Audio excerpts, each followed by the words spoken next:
Welcome to geography class. Geography క్లాస్లో మనము atmosphere అనే టాపిక్ చూస్తున్నాం.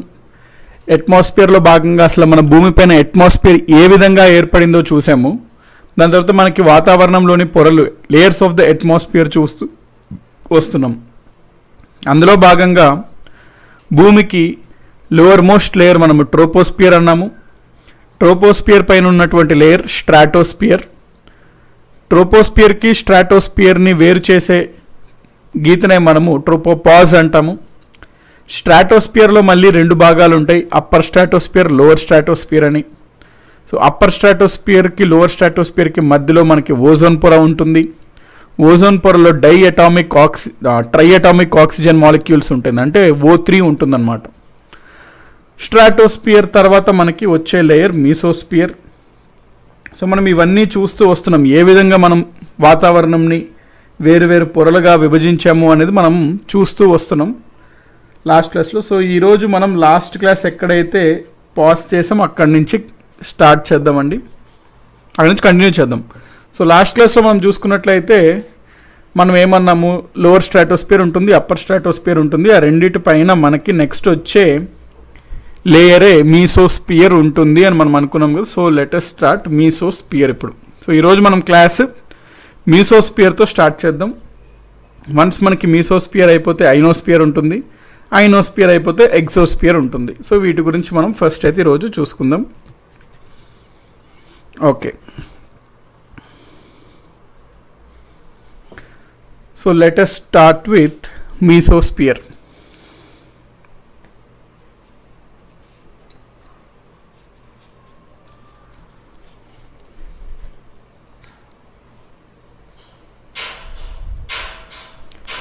మీసోస్ఫియర్. ఓకే, ఇప్పుడు మనం ఏమన్నాం ఇందాక, ఇది భూమి అనుకుంటే, భూమిపై నుంచి మనం వెళ్తుంటే టెంపరేచర్ తగ్గుతూ ఉంటుంది, దాన్నే ల్యాప్స్ రేట్ అంటాము. ఎట్ సర్టన్ పాయింట్ వచ్చాక మనం ట్రోపోపాజ్ తర్వాత టెంపరేచర్ ఆల్మోస్ట్ కాన్స్టెంట్ ఉంటుంది. అక్కడ మనకి ఓజోన్ పొర వస్తుంది. ఓజోన్ పొర బయటికి వెళ్ళిన తర్వాత టెంపరేచర్ అనేది పైకి వెళ్ళే కొద్దీ తగ్గకుండా యాక్చువల్లీ పెరుగుతుంది. దాన్నే మనం అప్పర్ స్ట్రాటోస్ఫియర్ అన్నాం. ఈ లేయర్కి వచ్చాము మనం, దీన్నే స్ట్రాటోపాజ్ అంటాం. అంటే స్ట్రాటోస్ఫియర్ని ఆ పైన ఉన్న లేయర్ని విడదీసే పొరనే మనము స్ట్రాటోపాజ్ అని అంటాము. ఈ స్ట్రాటోపాజ్ పైన ఉన్నటువంటి లేయర్ మీసోస్ఫియర్ అన్నమాట. మనకి ఇక్కడ ఏం జరుగుతుందంటే, మళ్ళీ ఇక్కడ మనం ఉష్ణోగ్రతని కొలిచే పరికరం తీసుకొని మనం పైకి వెళ్ళే కొద్దీ ఇక్కడ మనం ఏం చూస్తాము, టెంపరేచర్ పైకి వెళ్ళే కొద్దీ తగ్గుతూ ఉంటుందన్నమాట. సో ఇక్కడ నార్మల్ ల్యాప్స్ రేట్ చూపిస్తుంది. నార్మల్ ల్యాప్స్ రేట్ అంటే అర్థం ఏంటి, టెంపరేచర్ పైకి వెళ్ళే కొద్దీ తగ్గడం. మనకి ల్యాప్స్ రేట్ ఇంకో పొరలో ఎక్కడ మనకు కనబడింది, ఫస్ట్ పొర ట్రోపోస్ఫియర్లో కనబడింది. టెంపరేచర్ మనకి తగ్గడం పైకి వెళ్ళే కొద్దీ. సో ల్యాప్స్ రేట్ మనకి కనబడే పొరలు ఎక్కడెక్కడ అంటే ట్రోపోస్ఫియర్లో కనబడుతుంది, మీసోస్ఫియర్లో కనబడుతుంది. కాబట్టి మీసోస్ఫియర్లో మనము పైకి వెళ్ళే కొద్దీ ఉష్ణోగ్రత తగ్గడాన్ని గమనించాము. అందుకని ఈ లేయర్ని మనం సపరేట్ లేయర్గా పెట్టాము, దాన్నే మీసోస్ఫియర్ అంటాము. మీసోస్ఫియర్లో మాలిక్యూల్సే ఉంటాయండి, ఆక్సిజన్, నైట్రోజన్ ఇవన్నీ ఇంకా అయానిక్ స్టేట్లో లేవు, మాలిక్యూల్స్ ఫామ్లోనే ఉంటాయి అన్నమాట. సో మాలిక్యూల్స్ ఫామ్లోనే ఉన్నాయి. ఓకే, ఇప్పుడు మనం పైకి వెళ్ళే కొద్దీ ఉష్ణోగ్రత తగ్గుతూ వస్తుంది అన్నాం మనం. సో స్ట్రాటోపాజ్ నుంచి మొదలు పెట్టుకొని పైకి వెళ్తున్నాం, ఉష్ణోగ్రత తగ్గుతూ తగ్గుతూ తగ్గుతూ వస్తుంది. ఇట్స్ సర్టన్ పాయింట్ రీచ్ అయ్యాం. ఆ పాయింట్ రీచ్ అయ్యాక ఇంకా మనకి ఉష్ణోగ్రత తగ్గడం ఆగిపోయింది. అంటే అర్థం ఏంటి, మనము ఈ మీసోస్ఫియర్ లేయర్ యొక్క రూఫ్ పై భాగం చేరుకున్నాము అని. దాన్ని మనము మీసోపాస్ అని అంటాము. దాన్నే మనము మీసోపాస్, మెనోపాస్ కదండి, మీసోపాస్. మీసోపాస్ అంటే మీసోస్ఫియర్ యొక్క అప్పర్ లిమిట్ అన్నమాట. ఇక్కడికి మనకి దాదాపుగా ఉష్ణోగ్రత -100 డిగ్రీ సెంటిగ్రేడ్ ఉంటుంది. -100 డిగ్రీ సెంటిగ్రేడ్ ఉంటుంది దాదాపుగా మీసోపాస్లో. సో ఇది మనకి మీసోస్ఫియర్. అయితే ఎగ్జామినేషన్ పాయింట్ ఆఫ్ వ్యూలో మనకి ఒక పాయింట్ ఇంపార్టెంట్. ఇక్కడ మనం దీన్ని క్లియర్గా అబ్జర్వ్ చేసినట్లయితే ట్రోపోస్ఫియర్లో కానీ వేరస్ స్ట్రాటోస్ఫియర్లో కానీ మనకి మీసోస్పియర్లో కానీ ఈ 3 లేయర్స్ మనం చూసుకుంటే, అంటే మీసోస్పియర్, స్ట్రాటోస్పియర్, ట్రోపోస్పియర్, ఈ 3 లేయర్స్లో మనం చూసుకుంటే మనకి ఎలిమెంట్స్ అనేవి ఏ రూపంలో ఉన్నాయండి? అంటే అయానిక్ స్టేట్లో ఉన్నాయో, మాలిక్యులర్ స్టేట్లో ఉన్నాయా మనకి? అంటే ఈ 3 లేయర్స్లో మనకి గ్యాసెస్ ఏవైతే ఉన్నాయో, వాయువులు, ఆ వాయువులు ఏ విధంగా ఉన్నాయి మనకి? ఏ స్టేట్లో ఉన్నాయి? O2, N2. మనకి ఇక్కడ సైన్స్లో ఒక బేసిక్ కాన్సెప్ట్ ఏంటి అంటే, ఎలిమెంట్ అని మనం దేన్ని అంటామంటే, ఏదన్నా ఒక gas or any, for example for that matter gas అనుకోండి, ఇక్కడ మనకు ఆక్సిజన్ ఇవన్నీ గ్యాసెస్ కాబట్టి ప్రతి గ్యాస్కి ఒక వ్యాలెన్సీ ఉంటుంది, దాన్ని రీచ్ అయింది అనుకోండి స్టేబుల్గా ఉంటుంది. ఇక్కడ ఆక్సిజన్ ఏంటంటే 2 ఆక్సిజన్లు కలిస్తే బాండ్ ద్వారా అది స్టేబుల్గా ఉంటుంది. సో ఆక్సిజన్కి 2 అనమాట, O2 అనేది స్టేబుల్. అట్లాగే N2, నైట్రోజన్ 2, ఇవన్నీ ఏంటి? వీటిని మనము మాలిక్యూల్స్ అంటాము. ఎందుకు అంటే ఇక్కడ సేమ్ యాటమ్కి సంబంధించిన ఎన్నైతే దానికి వ్యాలెన్స్ ఉంటుందో అన్ని కలిసి స్ట్రాంగ్గా ఉంటుంది కాబట్టి.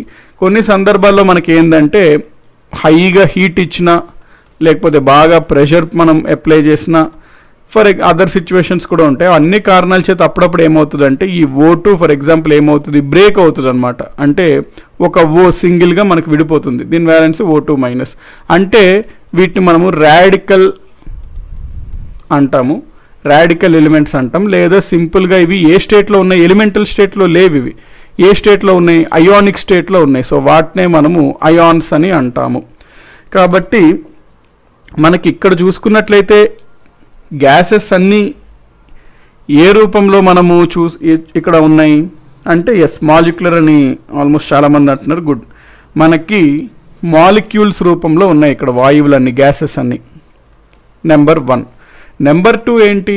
దాదాపుగా మనకి ఇక్కడ వరకు, అంటే ట్రోపోస్పియర్, స్ట్రాటోస్పియర్, మీసోస్పియర్, ఇవన్నిట్లో మనం ఇక్కడ వరకు చూసుకున్నట్లయితే వాతావరణంలో దాదాపుగా మెజారిటీ గ్యాస్ నైట్రోజన్గా ఉంది, నెక్స్ట్ మెజారిటీ గ్యాస్ ఆక్సిజన్గా ఉంది. కాంపోజిషన్ కూడా, అంటే ఏవైతే వాతావరణంలో ఉన్న వాయువులు ఉన్నాయో వాటి యొక్క కాంపోజిషన్ కూడా కొంచెం దాదాపుగా ఒకటే విధంగా ఉంది ఈ 3 లేయర్స్లో.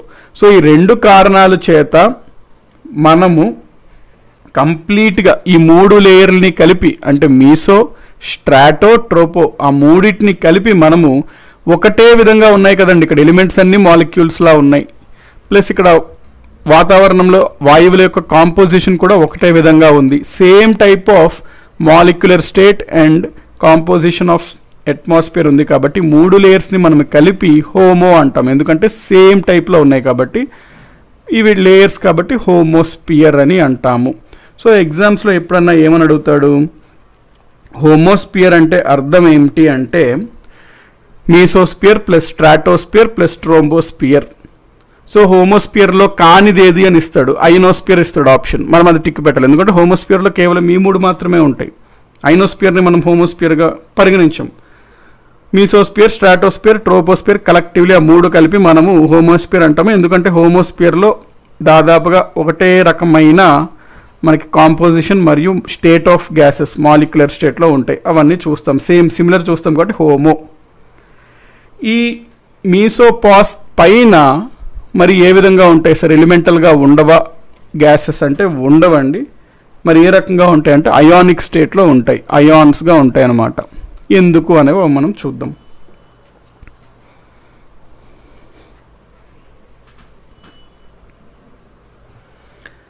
Next we will be going to ionosphere.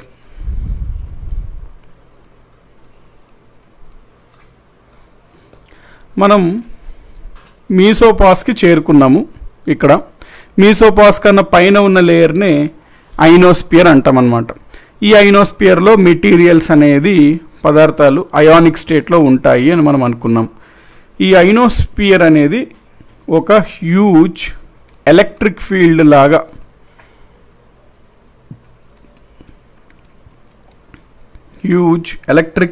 Behave చేస్తుందండి ఐనోస్పియర్. అంటే అర్థం ఏమిటి హ్యూజ్ ఎలక్ట్రిక్ ఫీల్డ్ అంటే? జనరల్గా ఎలక్ట్రిసిటీ అంటే ఏందండి? ఎలక్ట్రిసిటీ అంటే అర్థం మూమెంట్ ఆఫ్ ఎలక్ట్రాన్స్ అని. ఎలక్ట్రిసిటీ అంటే అర్థం ఏంటి అంటే కరెంట్. ఎలక్ట్రిసిటీ అంటే అర్థం ఏంటంటే ఎలక్ట్రాన్స్ యొక్క మూవ్మెంట్. ఎలక్ట్రాన్స్ ఎక్కడి నుంచి ఎక్కడి వరకు మూవ్ అవుతాయి, ఎక్కడైతే ఎలక్ట్రాన్స్ ఎక్కువగా ఉన్నాయో సర్ప్లస్, అక్కడి నుంచి డెఫిసిట్ వైపు ఎలక్ట్రాన్స్ మూవ్ అవుతుంటాయి. ఆ మూవ్మెంట్ ఆఫ్ ఎలక్ట్రాన్స్నే మనము ఎలక్ట్రిసిటీ అంటాం. సో మనకి ఎక్కడైతే అయానిక్ స్టేట్లో పదార్థాలు ఉంటాయో, ఎక్కడైతే ఎలక్ట్రాన్స్ అధిక సంఖ్యలో ఉంటాయో ఏ ఎలిమెంట్స్లో, ఏ అయాన్స్లో అయితే, అక్కడి నుంచి ఏ అయాన్స్కి అయితే ఎలక్ట్రాన్స్ కావాలో అక్కడి నుంచి కంటిన్యూస్గా ఎలక్ట్రాన్స్ మూవ్మెంట్ అవుతూ ఉంటుంటాయి అనమాట ఆ లేయర్ మొత్తం. సో మూవ్మెంట్ ఆఫ్ ఎలక్ట్రాన్స్నే మనము ఎలక్ట్రిసిటీ అంటాం. కాబట్టి మనకి ఎంటైర్ ఐనోస్పియర్ ఒక హ్యూజ్ ఎలక్ట్రిక్ ఫీల్డ్ లాగా ప్రవర్తిస్తుంటుంది. ఎందుకు అంటే ఈ ఫీల్డ్లో నెంబర్ ఆఫ్ అయానిక్ పార్టికల్స్ ఉంటాయి కాబట్టి, అయాన్స్ ఉంటాయి కాబట్టి. అయాన్స్ అంటే ఏంటి, ప్లస్ అన్నా ఉండొచ్చు, మైనస్ అన్నా ఉండొచ్చు అనమాట. ప్లస్ అంటే అక్కడ దానికి ఎలక్ట్రాన్స్ కావాలి అని అర్థం, మైనస్ అంటే ఎలక్ట్రాన్స్ ఉండాల్సిన దానికన్నా కొంచెం ఎక్కువగా ఉన్నాయి అని అర్థం, స్టేబుల్ అవ్వడానికి. కాబట్టి ఎప్పుడన్నా మనకి భూమిపై నుంచి, ఎర్త్ పై నుంచి ఫర్ ఎగ్జాంపుల్ ఇక్కడ మనము రేడియో వేవ్స్ని రిలీజ్ చేసామనుకోండి. ఈ రేడియో వేవ్స్ ఏం చేస్తాయి, మన కమ్యూనికేషన్ కోసం. రేడియో వేవ్స్ ఎందుకంటే కమ్యూనికేషన్ కోసం. ఈ రేడియో వేవ్స్ ఏం చేస్తాయి, మనకి తరంగాలు అట్లా పైకి వెళ్తుంటాయి వాతావరణంలో. ఈ ఐనోస్పియర్లో మనకంతా అయానిక్ స్టేట్లో ఉన్నాయన్నమాట.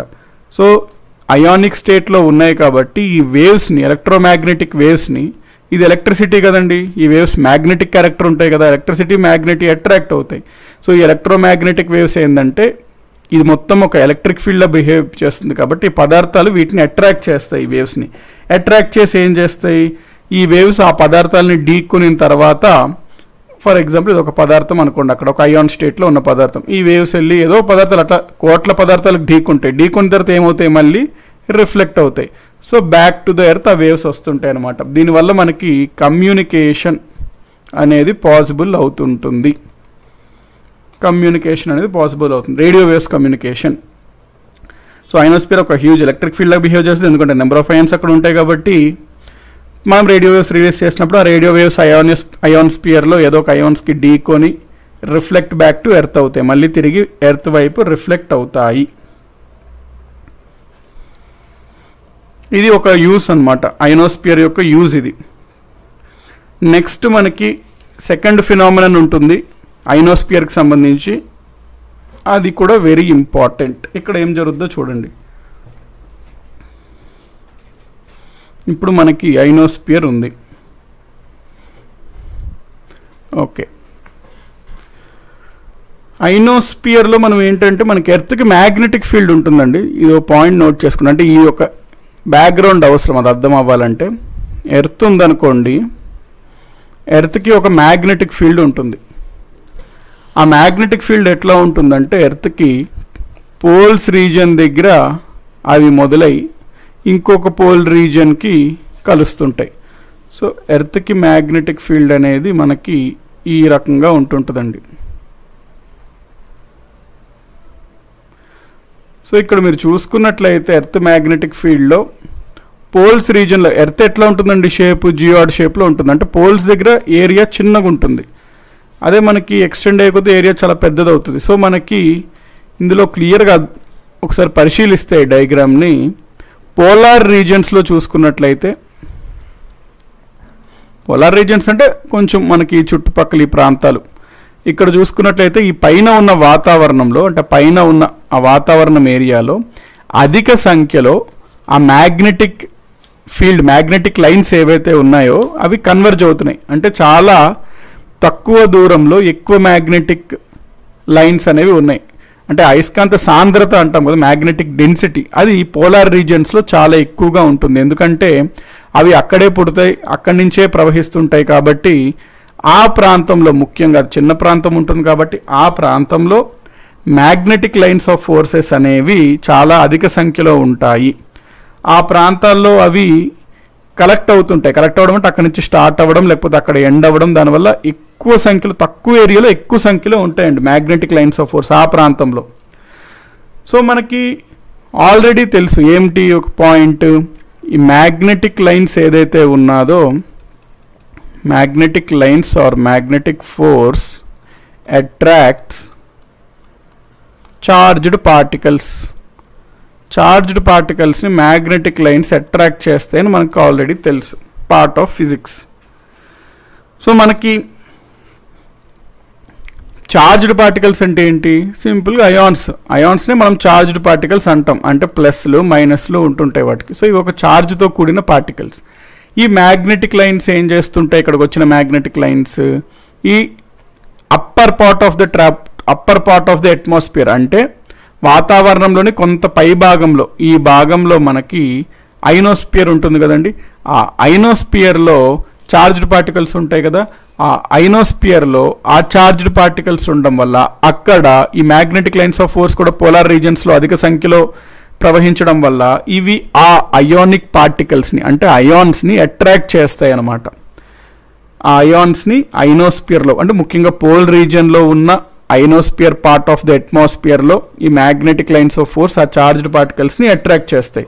దానివల్ల ఏమవుతుంటాయి? అయాన్స్ అన్ని మ్యాగ్నెటిక్ లైన్స్ అనుకోండి, అయాన్స్ అన్ని వాటి వైపు అట్రాక్ట్ అయ్యి సమ్ కోట్ల సంఖ్యలో, సమ్ క్రోర్స్ ఆఫ్ అయాన్స్ ఉంటుంటాయి. కోట్ల సంఖ్యలో అట్రాక్ట్ అయ్యి ఒకదానితో ఒకదానికి మనకి కొలిషన్స్ అవుతుంటాయి.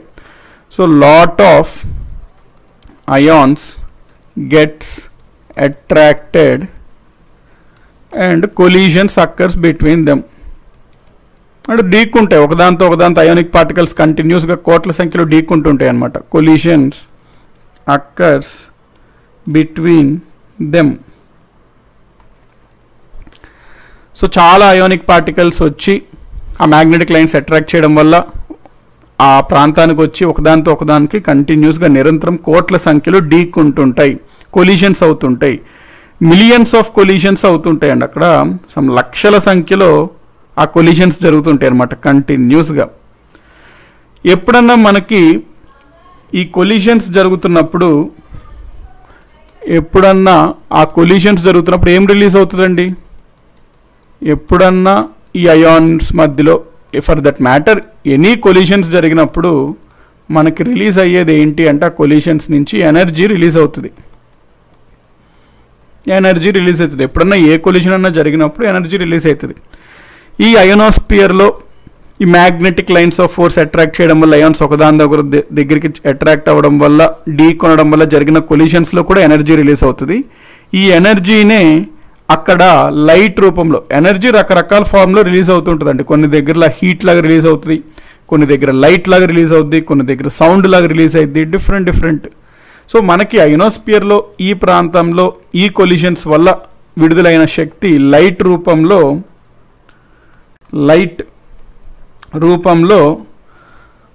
రిలీజ్ అవుతుంటుంది. సో ఎనర్జీ అనేది లైట్ రూపంలో రిలీజ్ అవుతుందండి అక్కడ మనకి. So energy gets release due to the collisions of millions of ions and the released energy is in the form of light. కాబట్టి మనకి భూమి పైన పోలార్ రీజియన్స్లో కొంత ఎత్తులో, అంటే ఐనోస్పియర్లో, వాతావరణంలో కొంత ఎత్తులో, అంటే ఐనోస్పియర్లో ఎక్కడి నుంచి అన్న నార్త్ ఆర్ సౌత్, మనకి ఆకాశం పైకి చూస్తే అద్భుతమైన లైట్లు కనబడుతుంటాయి అన్నమాట. అద్భుతమైన లైట్లు కనబడుతుంటాయి. ఆ లైట్లనే మనము అరోరాస్ అంటాము. ఆ అరోరాసే గనక మనకి నార్దర్న్ హెమిస్ఫియర్లో, ఉత్తరార్ధగోళంలో సంభవిస్తే వాటిని మనము అరోరా బొరియాలిస్ అని అంటాము. ఆ లైట్స్ గనక మనకి సదరన్ హెమిస్ఫియర్లో వస్తే వాటిని మనము అరోరా ఆస్ట్రాలిస్ అని అంటాము. So this is the fundamental concept అండి బిహైండ్ అరోరాస్ ఎందుకు మీకు వస్తాయి అని మీకు జనరల్గా అంటే బుక్స్లో ఎక్కడ ప్రస్తావించకపోవచ్చు, బట్ కానీ ఇది నేర్చుకోండి, ఎందుకంటే యూస్ఫుల్ అవుతుంది, ఎందుకంటే లింక్ కాబట్టి. So this is the concept regarding aurora borealis and aurora australis. ఆ లైట్లు ఏర్పడడం అంటే ఏంటి సార్, ఎట్లా ఉంటుంది అంటే దానికి సంబంధించిన ఇక్కడ మీకు కొన్ని ఇమేజెస్ చూస్తాను, దాంతో మీకు ఒక ఐడియా వస్తాయి ఏ విధంగా ఉంటాయని. లైట్స్ అద్భుతంగా ఉంటాయండి. ఒక టూరిజం స్పాట్స్ కూడా ఉంటాయి. ఎవరన్నా ఒక జనరల్గా northern hemisphere, Greenland, Iceland, some part అంటే ఆ పార్ట్స్ ఆ దగ్గరలో స్కాండినేవియన్ కంట్రీస్ దగ్గరికి వెళ్ళిన, ఫర్ ఎగ్జాంపుల్ ఆస్ట్రేలియా, సదరన్ ఆస్ట్రేలియాకి వెళ్ళిన అక్కడ మేఘాల్లో మనకి ఈ లైట్స్ అనేవి ఏర్పడుతుంటాయి. అద్భుతంగా ఉంటుందన్నమాట ఆ ఫీచర్. వాటిని మనం అరోరాస్ అంటాము. ఎస్, డైలీ కనిపిస్తుంటాయండి. జనరల్గా అరోరాస్ అనేది డైలీ ఉంటుంటాయి మనకి. Different lights. ఓన్లీ రీజన్ మీకు ఎక్కడైనా వేరే రీజన్ మీరు ఎక్కడైనా చూస్తే అది మీరు లైట్ తీసేసుకోండి. ఏదైనా బుక్లో వేరే రీజన్ ఏదైనా ఇస్తే don't consider that authentic information, ఇదే ఫిక్స్ అయిపోండి. It's only due to the collision of millions of ions in the ionosphere due to the earth's magnetic field which causes Aurora's.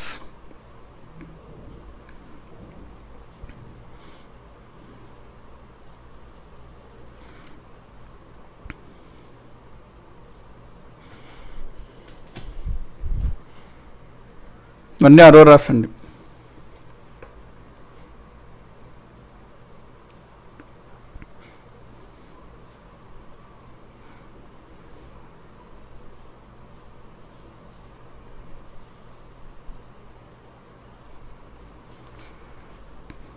Next ఇది స్పేస్లో చూడండి. స్పేస్లో స్పేస్ క్రాఫ్ట్ నుంచి earth వైపు తీసిన photo.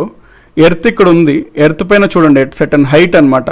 At certain హైట్లో మనకి దాదాపుగా ఒక 100 కిలోమీటర్ల ఎత్తులో ఎర్త్ నుంచి, భూభాగం నుంచి వాతావరణంలో అంటే అక్కడ అయోనోస్పియర్ ఉంటుంది.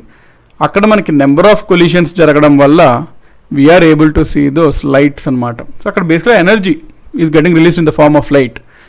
దిస్ పర్టికులర్ ఇమేజ్ ఏంటి అంటే మనకి స్పేస్ క్రాఫ్ట్ నుంచి తీసిన అరోరా ఫినామినన్ యొక్క image. So like some space view అనమాట ఫర్ దట్ అరోరాస్, అంటే స్కై పై నుంచి తీసిన view.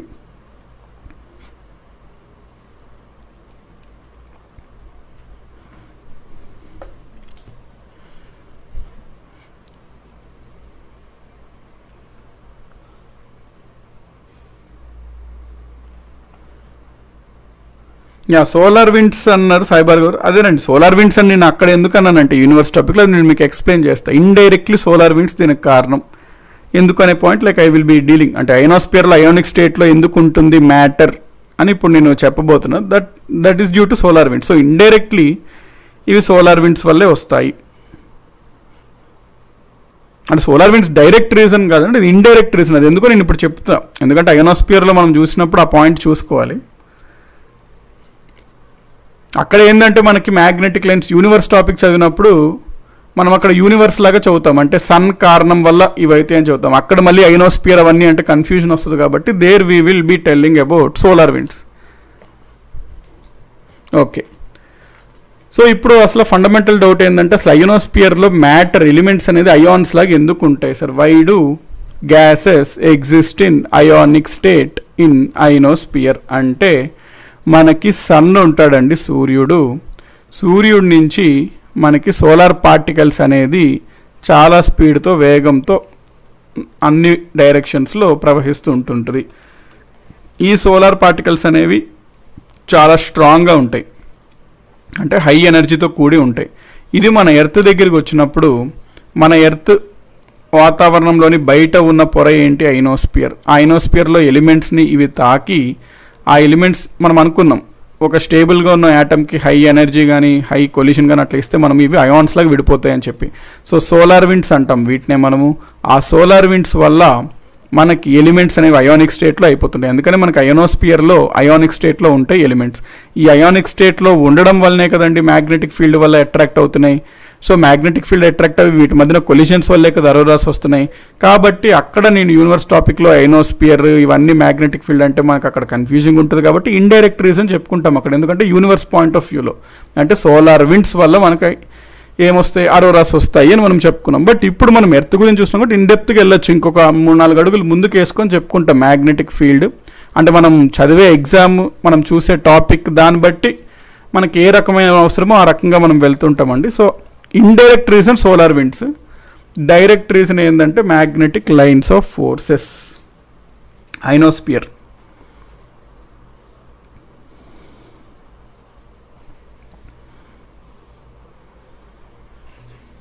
So these are the points regarding ionosphere. ఇక్కడ ఇంకో పాయింట్ కూడా గుర్తుపెట్టుకోండి, కొన్ని బుక్స్లో మీకు అరోరా బోరియాలిస్ని నార్దర్న్ లైట్స్ అని ఇస్తాడు. Northern lights, maybe your Wikipedia calls it as northern lights అన్న అరోరా బోరియాలిస్ అన్న ఒకటే. Maybe your Wikipedia calls it as southern lights for southern అంటే సదరన్ హెమిస్పియర్లో పోలార్ రీజియన్లో సౌత్ పోల్ దగ్గర ఉన్న లైట్స్ కాబట్టి సదరన్ లైట్స్ అంటాము, నార్దర్న్ లైట్స్ అంటాము అరోరాస్ని. This is regarding ionosphere. మనకి ఇప్పుడు ఎర్త్స్ లేయర్ మనం చూసుకున్నట్లయితే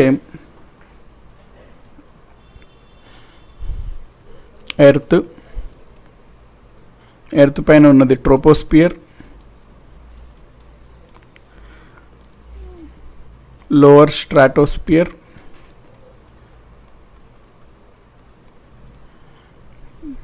ఇక్కడ మనకి ఓజోన్ ఉంటుంది, ఇది అప్పర్ స్ట్రాటోస్పియర్,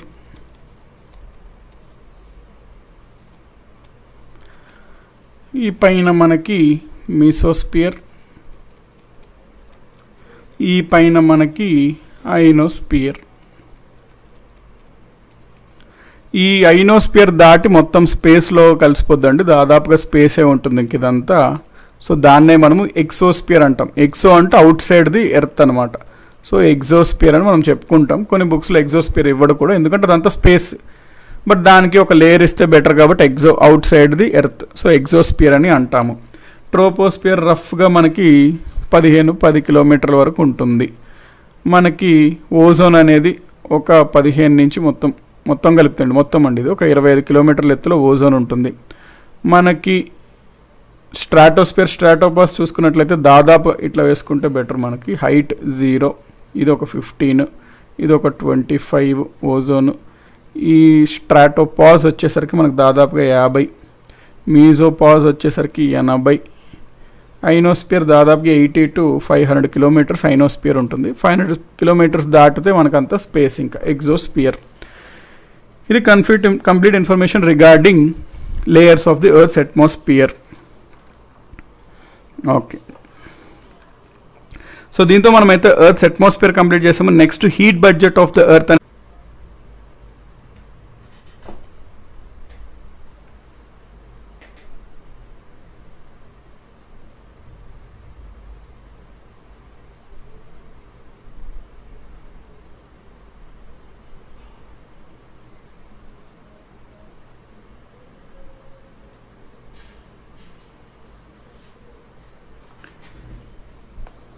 వీడియో ఇప్పుడు ప్లే అవుతుంది కదండి, లైక్ మధ్యలో స్మాల్ ఇంటరప్షన్ వచ్చింది. ఎందుకు some times.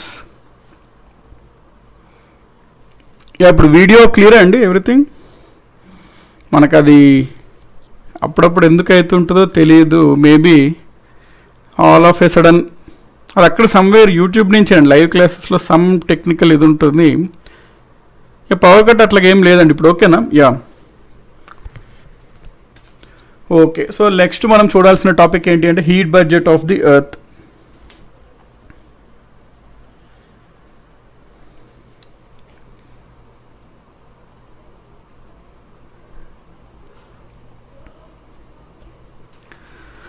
Heat budget of earth భాగంగా మనం ఇది కూడా ఒక ఇంపార్టెంట్ టాపిక్ అండి. హీట్ బడ్జెట్, అసలు బడ్జెట్ అంటే ఏంటి? జనరల్గా బడ్జెట్ అంటే మనకి వచ్చేది ఇన్కమింగ్, మనకి వెళ్ళేది మన దగ్గర నుంచి అవుట్ గోయింగ్. సో ఎంత మనకి వస్తుంది, ఎంత మనకి పోతుంది, అది సేమ్ ఉంటే మనం బ్యాలెన్స్డ్ బడ్జెట్ అంటాం. ఇన్కమింగ్ ఎక్కువ ఉంటుంది అవుట్ గోయింగ్ కంటే అంటే సర్ప్లస్ బడ్జెట్ అంటాం. ఇన్కమింగ్ తక్కువ ఉంటుంది అవుట్ గోయింగ్ కంటే ఎక్కువ ఉంటే డెఫిసిట్, లోటు బడ్జెట్ అంటాము. అదే మనీ పరంగా చెప్పుకుంటే మనీ పరంగా మనం చెప్పుకుంటాం. దీన్నే హీట్లో చెప్పుకున్నాం అనుకోండి, దాని అర్థం ఏంటి?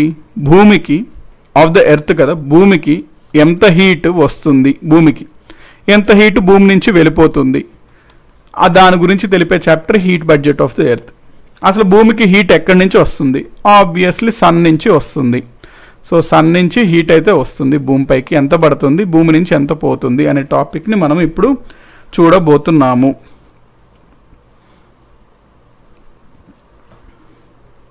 నెక్స్ట్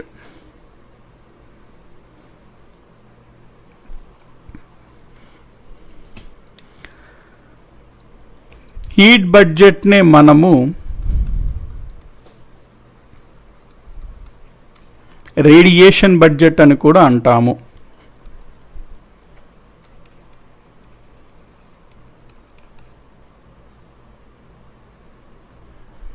హీట్ బడ్జెట్నే మనము రేడియేషన్ బడ్జెట్ అని కూడా అంటాము. ఇన్కమింగ్ రేడియేషన్, రేడియేషన్ అంటే ఇక్కడ సూర్యశక్తి అండి, అది ఏదైతే ఉంటుందో ఆ హీట్ అన్నమాట.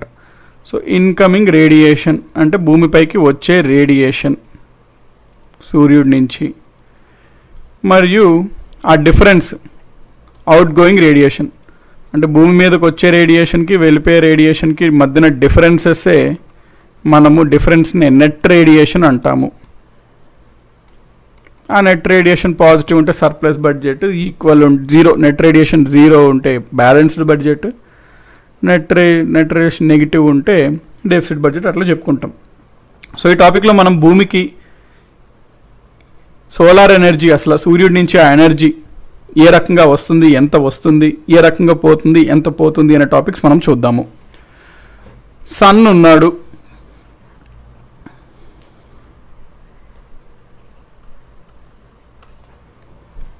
సన్ నుంచి మనకి సోలార్ ఎనర్జీ వస్తుంది. సన్ ఉన్నాడు అనుకోండి, సన్ నుంచి ఆల్ డైరెక్షన్స్లో ఎనర్జీ అయితే రిలీజ్ అవుతుంటుంది. సన్ నుంచి అన్ని వైపుల నుంచి ఎనర్జీ వస్తుంటుంది. అందులో ఎక్కడో ఒక మూలలో ఒక చిన్న ప్లానెట్ ఎర్త్ అన్నమాట. సో మొత్తం సన్ నుంచి రిలీజ్ అయిన ఎనర్జీ మొత్తం మన పైన పడదండి. సన్ నుంచి ఎంతో ఎనర్జీ రిలీజ్ అయితే అందులో కేవలం కొంత భాగం మాత్రమే భూమిపైన పడే సోలార్ ఎనర్జీ, అంటే ఎర్త్ పైన పడే సోలార్ ఎనర్జీ మొత్తం సన్ నుంచి విడుదలైన ఎనర్జీలో చాలా తక్కువ. ఎగ్జామ్స్లో ఇది ఎంత అని అడుగుతుంటాడు. దీన్నే మనం ఏమంటాము అంటే, టోటల్గా మనకి సన్ నుంచి రిలీజ్ అయిన ఎనర్జీ ఒక 5 బిలియన్ యూనిట్స్ అనుకోండి, 500 కోట్ల యూనిట్స్ అనుకోండి, 5 బిలియన్ యూనిట్స్ అంటే సూర్యుడి నుంచి 500 కోట్ల యూనిట్స్ ఎనర్జీ విడుదలైతే అందులో కేవలం ఒక భాగం మాత్రం భూమి పైన పడుతుంది. దాన్నే మనము సోలార్ ఎనర్జీ మొత్తం సన్ రిలీజ్ చేసిన దాంట్లో ఎర్త్ ఇంటర్సెప్ట్ ఎంత చేస్తుంది, ఎర్త్ పైన ఎంత పడుతుంది అంటే దాన్నే మనము 1/5 బిలియన్ యూనిట్స్ అంటాము. అంటే సూర్యుడి నుంచి మొత్తం ఒక 500 కోట్ల యూనిట్స్ ఆఫ్ ఎనర్జీ రిలీజ్ అవుతాయి, అందులో ఒక యూనిట్ మాత్రం ఎర్త్ పైన పడుతుంటుంది. ఓకే, ఇప్పుడు మనం ఫర్ ఎగ్జాంపుల్ భూమి పైన ఎర్త్ పైన సన్ నుంచి వచ్చే రేడియేషన్ మొత్తం, అంటే భూమిపైన వచ్చే రేడియేషన్ 100% అనుకుందామండి. అంటే భూమికి వచ్చే రేడియేషన్ మొత్తం మనం తీసుకుంటే సన్ దగ్గర నుంచి, సో ఎర్త్కి ఒక 100% వస్తుంది అనుకుంటే, వాట్ ఎవర్ ఎర్త్ మీద ఎంతైతే ఆ 1 యూనిట్ని 100%గా తీసుకుంటున్నామండి. ఇక్కడ 100% అంటే మొత్తం ఆ 5 బిలియన్స్ ఎర్త్ మీద పడుతున్నట్లు కాదు, ఏదైతే మన భూమిపైన పడుతుందో ఆ 1 యూనిట్ దాన్నే మనం 100%గా తీసుకున్నట్లయితే, ఎందుకంటే అదే కదా మన భూమిపైన పడుతుంది. సో భూమిపైన పడుతున్న ఆ సోలార్ హీట్ మొత్తం ఎంతైతే పడుతుందో దాన్ని 100% అనుకుంటే ఏమవుతుందో చూద్దాం. ఈ 100%లో మనకి సూర్యకిరణాలు అట్లా ప్రవహిస్తూ భూమి వాతావరణం ఎంటర్ అయ్యి మనకి ప్రధానంగా ఒక అడ్డుగోడ పడేది ఏంటి అంటే ఓజోన్ పొర ఉంటుంది. సో ఓజోన్ లేయర్ అనేది కొంత సూర్యకిరణాలని, కొంత సోలార్ రేడియేషన్ని అడ్డుకుంటుంది. సోలార్ రేడియేషన్ ఓజోన్ అడ్డుకుంటుంది కొంత. సో ఇది సోలార్ రేడియేషన్ అండి, భూమిపైన పడే సూర్యుడి నుంచి వచ్చే రేడియేషన్. అందులో ఓజోన్ పొర దాదాపుగా 15% అబ్జార్బ్ చేసేసుకుంటుంది. ఓజోన్ 15% అబ్జార్బ్ చేసుకుంటుందండి. సో పాయింట్ ఏంటంటే, మనకి టోటల్గా పడుతున్న సోలార్ ఎనర్జీలో ఎర్త్ పైకి ఇంకా రాకుండానే ఒక 15% అబ్జార్బ్ అయిపోయింది. దేని ద్వారా? ఓజోన్ ద్వారా. నెక్స్ట్ మిగిలిన 85% అట్లా కిందకు వస్తూ ఉంటుంటుంది. అందులో భాగంగా మనకి వాతావరణంలో ట్రోపోస్పియర్కి ఎంటర్ అయిన తర్వాత ట్రోపోస్పియర్లో మాయిశ్చర్ ఉంటుంది, తేమ ఉంటుంది, వాటర్ వేపర్ లాగా తేమ ఉంటుంది మనకి ట్రోపోస్పియర్లో. దీన్నే మనము వాటర్ వేపర్ అనుకుందాం, లేదా మాయిశ్చర్ తేమ అనుకుందాం. ఈ తేమ కూడా ఏం చేస్తుంది మరి? ఆ వేడిని తీసుకుంటుంది కదండి, తేమ వేడిని అబ్జర్వ్ చేసుకుంటుంది. సో ఆ సోలార్ రేడియేషన్స్లో ఆ తేమ వాటర్ వేపర్ ఏదైతే ఉందో మొత్తం అదొక 3% అబ్జార్బ్ చేసుకుంటుంది. సో ఒక 3% మనకి వాటర్ వేపర్ వల్ల పోయింది, 15% ఓజోన్ వల్ల పోయింది. నెక్స్ట్ ఇంకా కిందకి రిమైనింగ్ వాట్ ఎవర్ ఏదైతే ఉందో ఇంకా కిందకి మనకి సోలార్ రేడియేషన్ అనేది వస్తుంది. అక్కడ మనకి ఏముంటాయి? మేఘాలు ఉంటాయి, క్లౌడ్స్ ఉంటాయి. క్లౌడ్స్ అనేవి ఎక్సలెంట్ రిఫ్లెక్టర్స్ ఆఫ్ రేడియేషన్ అండి. ఆల్బిడో అనే కాన్సెప్ట్ ఉంటుంది. సో మనకు ఆల్బిడో అనే కాన్సెప్ట్ చూద్దాం, సో దట్ ఇది అర్థమవుతుంది క్లియర్గా. ఆల్బిడో అంటే అర్థం ఏంటి అంటే, ఫర్ ఎగ్జాంపుల్ ఏదన్నా ఒక పదార్థం ఉందనుకోండి, ఆ పదార్థం పైన సూర్యకిరణాలు పడ్డాయి అనుకోండి, సన్స్ రేస్ పడ్డాయి అనుకోండి, అది ఎంత శాతం ఆ సన్స్ రేస్ని రిఫ్లెక్ట్ చేస్తుంది బ్యాక్ అనేది తెలిపేదే ఆల్బిడో అనమాట. అంటే ఒక పదార్థం యొక్క ఆల్బిడో 10 అంటే 10% అంటే ఒక 100 యూనిట్స్ ఆఫ్ సన్ రేస్ ఆ పదార్థం పైన పడితే ఒక 10 యూనిట్స్ని రిఫ్లెక్ట్ చేసేస్తే మనం ఆ పదార్థం యొక్క ఆల్బిడో 10% అంటాము. సో ఆల్బిడో అంటే ఆ పదార్థం పైన పడిన సూర్యకిరణాలు ఎంత రిఫ్లెక్ట్ అవుతున్నాయి, so direct reflection of Sons race అనమాట ఆల్బిడో అంటే. ఒక్కొక్క పదార్థానికి ఒక్కొక్క రకమైన ఆల్బిడో ఉంటుంది. స్నో తీసుకున్నట్లయితే చాలా ఎక్కువగా ఉంటుంది, మంచినీటి యొక్క స్నో మనకి చాలా ఎక్కువగా ఉంటుంది ఆల్బిడో, దాదాపుగా 70 to 80% ఉంటుంది. డెజర్ట్స్కి ఎక్కువగా ఉంటుంది, వాటర్కి తక్కువగా ఉంటుంది అనమాట ఆల్బిడో. సో క్లౌడ్స్కి మళ్ళీ చాలా ఎక్కువగానే ఉంటుంది, క్లౌడ్స్కి కూడా ఆల్బిడో ఎక్కువగానే ఉంటుంది. సో మనం క్లౌడ్స్ ఇక్కడ ఉంటాయి, క్లౌడ్స్ పైన ఈ రేడియేషన్ పడినప్పుడు క్లౌడ్స్కి ఆల్బిడో ఎక్కువగా ఉంటుంది కాబట్టి ఆ ఆల్బిడో వల్ల పడిన సోలార్ రేస్ ఏవైతే ఉంటాయో మళ్ళీ బ్యాక్ స్పేస్ బయటికి పంపబడతాయి.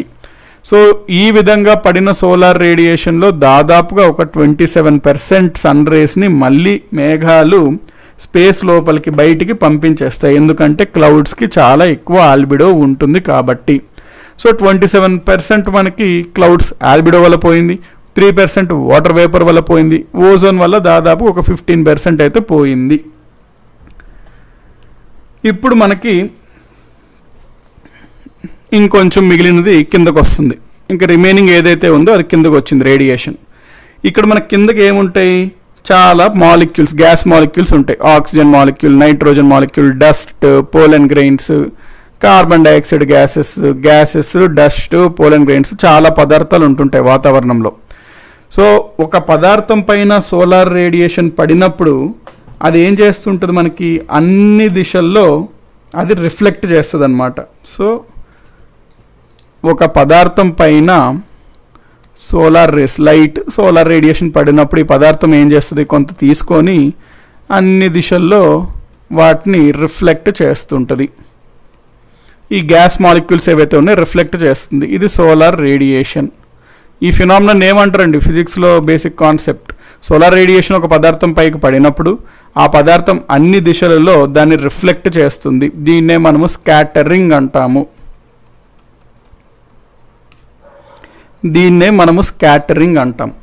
సో ఈ విధంగా మనకి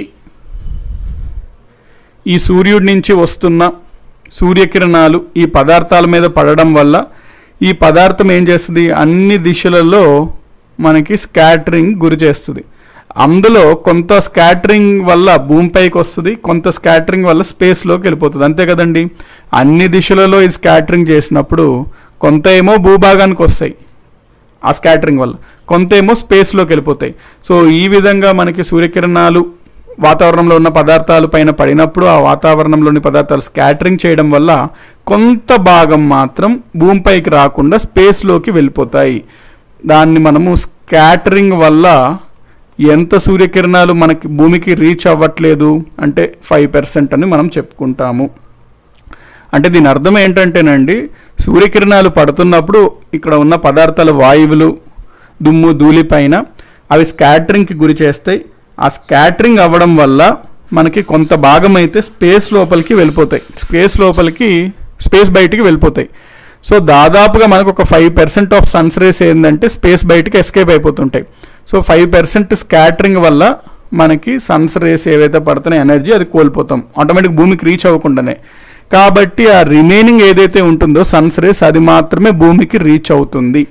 సో ఈ లెక్కలో మనం చూసుకున్నట్లయితే మొత్తం 100 యూనిట్లు వస్తే భూమి వైపు, అందులో 15 ఓజోన్లో పోయింది, వాటర్ వేపర్ 3 దగ్గర పోయింది, క్లౌడ్స్ 27, స్కాటరింగ్ 5. సో మొత్తం ఎంత, 15, 3, 18, 18, 5, 23, 23, 27, 50%. అంటే దాదాపుగా 50% భూమిపైకి టచ్ అవ్వకుండానే, రీచ్ అవ్వకుండానే భూమి ఉపరితలంకి స్పేస్ లోపలికి ఎస్కేప్ అయిపోయింది. కేవలం 50% మాత్రమే భూమి పైన పడుతుంది సన్స్ రేస్.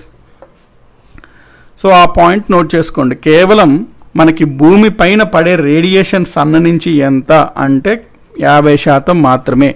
50% భూమి ఒక ఉపరితలం తాకకుండానే స్పేస్ లోపలికి ఎస్కేప్ అయిపోతుంది. ఇప్పుడు మనకి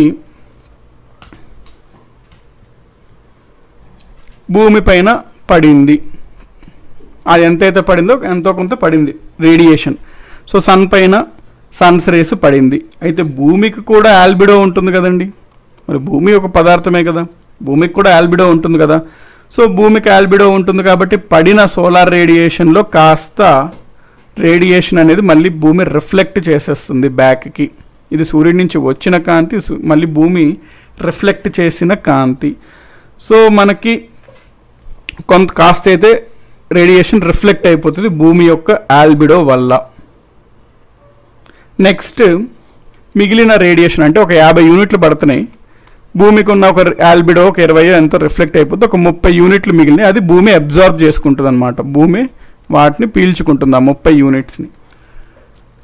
నెక్స్ట్ కొంత టైం అయిన తర్వాత భూమి ఏం చేస్తుంది, అబ్జర్వ్ చేసుకున్న తర్వాత ఆ అబ్జర్వ్ చేసుకున్న హీట్ని మళ్ళీ రిలీజ్ చేస్తుంది కదండి. సో అబ్జర్వ్ చేసుకుందని రిలీజ్ చేస్తుంది. కొంత సమయం అయిన తర్వాత ఆ అబ్జర్వ్ చేసుకున్న రేడియేషన్ని భూమి మళ్ళీ వేడి రూపంలో హీట్ రూపంలో రిలీజ్ చేస్తుంది. సో సోలార్ రేడియేషన్, ఇది మనకి సోలార్ రేడియేషన్ అంటాం. అంటే సూర్యుడి నుంచి వచ్చిన కిరణాలు, అందులో కొంత ఆల్బిడో రిఫ్లెక్ట్ అయిపోతుంది, కొంత భూమి పీల్చుకుంటుంది, అబ్జర్వ్ చేసుకుంటుంది. కాస్త సమయం అయిన తర్వాత మళ్ళీ భూమి తిరిగి ఆ రేడియేషన్ వదిలేస్తుంది. దాన్ని మనము టెరెస్ట్రియల్ రేడియేషన్ అంటాము. టెరెస్ట్రియల్ రేడియేషన్ అంటాము. నెక్స్ట్ మనకి టెరెస్ట్రియల్ రేడియేషన్ పైకి వెళ్ళి ఏమవుతుంది, కాస్త మళ్ళీ మేఘాలకి తగులుతుంది, మేఘాలు మళ్ళీ భూమి వైపు రిఫ్లెక్ట్ చేస్తుంది, కొంతేమో స్పేస్లోకి వెళ్ళిపోతుంటాయి. ఈ మళ్ళీ పంపించిన దాంట్లో కొంత మళ్ళీ భూమిపైకి వస్తాయి, మళ్ళీ భూమిపైకి వచ్చిన దాంట్లో కొంత మళ్ళీ భూమి ఆల్బిడో రిఫ్లెక్ట్ చేసేసి కొంత భాగాన్ని మళ్ళీ పీల్చుకుంటుంది. ఆ మళ్ళీ పీల్చుకుని మళ్ళీ కొంతసేపటికి మళ్ళీ వదులుతుంది. ఈసారి వదిలిన దాన్ని అంటే మనకి ఈసారి అంటే భూమి టెరెస్ట్రియల్ రేడియేషన్ ద్వారా కొంత వదిలింది కదండి, అవి ఏదైనా పదార్థాలకు తాకి కొంత స్పేస్లోకి వెళ్ళిపోతే కొంత మళ్ళీ భూమి వైపు వస్తాయి. సో ఏవైతే మళ్ళీ భూమి వైపు వస్తున్నాయో దాన్నే మనము కౌంటర్ రేడియేషన్ అని అంటాము. సో వాటిని మనము కౌంటర్ రేడియేషన్ అంటాం. సో ఏదైతే భూమి టెరెస్ట్రియల్ రేడియేషన్ వదిలిందో అది వాతావరణంలోని పదార్థాలని తాకిన తర్వాత కొంత భాగం మళ్ళీ భూమి వైపు వస్తాయి, దాన్ని కౌంటర్ రేడియేషన్ అంటాం. ఆ వచ్చిన కౌంటర్ రేడియేషన్లో కొంత భాగాన్ని ఆల్బిడో వల్ల రిఫ్లెక్ట్ చేస్తుంది, కొంత పీల్చుకుంటుంది, ఆ పీల్చుకున్నది కొంతసేపు తర్వాత మళ్ళీ విడుదల చేస్తుంది. సో ఈ సైకిల్ కంటిన్యూస్గా జరుగుతూ ఉంటుంది అంటిల్ భూమిలో ఉన్న కంప్లీట్ రేడియేషన్ అనేది స్పేస్లోకి escape అయిపోయేటట్టు.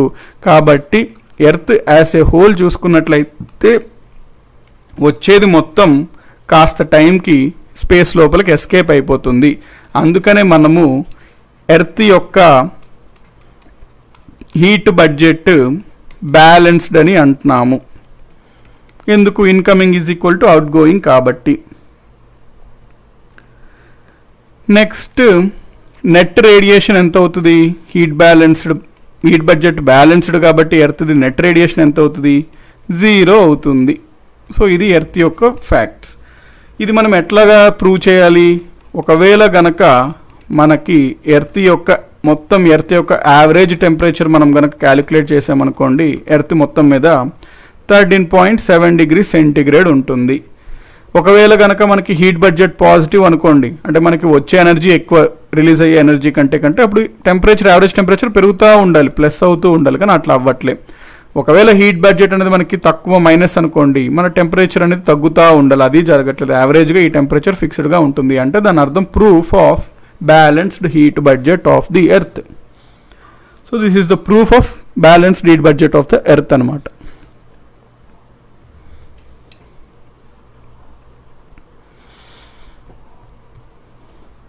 So these are the point regarding heat budgets of the earth అండి. నెక్స్ట్ మనం వెరీ ఇంపార్టెంట్ కాన్సెప్ట్ లోపలికి వెళ్ళిపోవాలి, దాన్నే మనము pressure belts of the earth.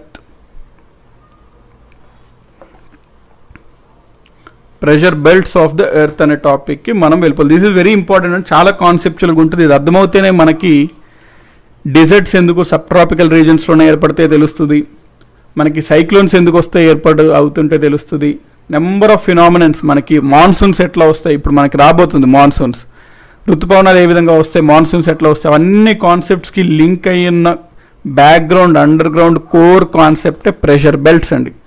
ఈ ప్రెషర్ బెల్ట్స్ మనకి అర్థమవుతాయి, అవి క్లియర్గా అర్థమవుతాయి. ఇది అర్థం అవ్వకపోతే అవి చాలా కొంచెం కాంప్లికేటెడ్గా అనిపిస్తాయి, అంటే సైక్లోన్స్ టాపిక్ అవన్నీ. సో ఈ టాపిక్ అయితే చాలా కాన్సన్ట్రేషన్తో వినండి, ఎందుకంటే కాస్త కాన్సెప్చువల్గా అయితే ఉంటుంది. ఒక్క మధ్యలో ఎక్కడ మీరు మిస్ అయిన పాయింట్ని ఆ ఫ్లో మిస్ అయిపోయినట్టే, అంటే మీకు అక్కడ మళ్ళీ తర్వాత మనం చెప్పుకునే టాపిక్స్లో కష్టమవుతుంటుంది. కాబట్టి ఇక్కడ మాత్రం కంప్లీట్ కాన్సన్ట్రేషన్తో వినండి. వన్స్ యు ఆర్ మిస్డ్ అంతే. అందుకనే కంప్లీట్ కాన్సన్ట్రేషన్తో వినండి ఈ కాన్సెప్ట్ అయితే, pressure belts.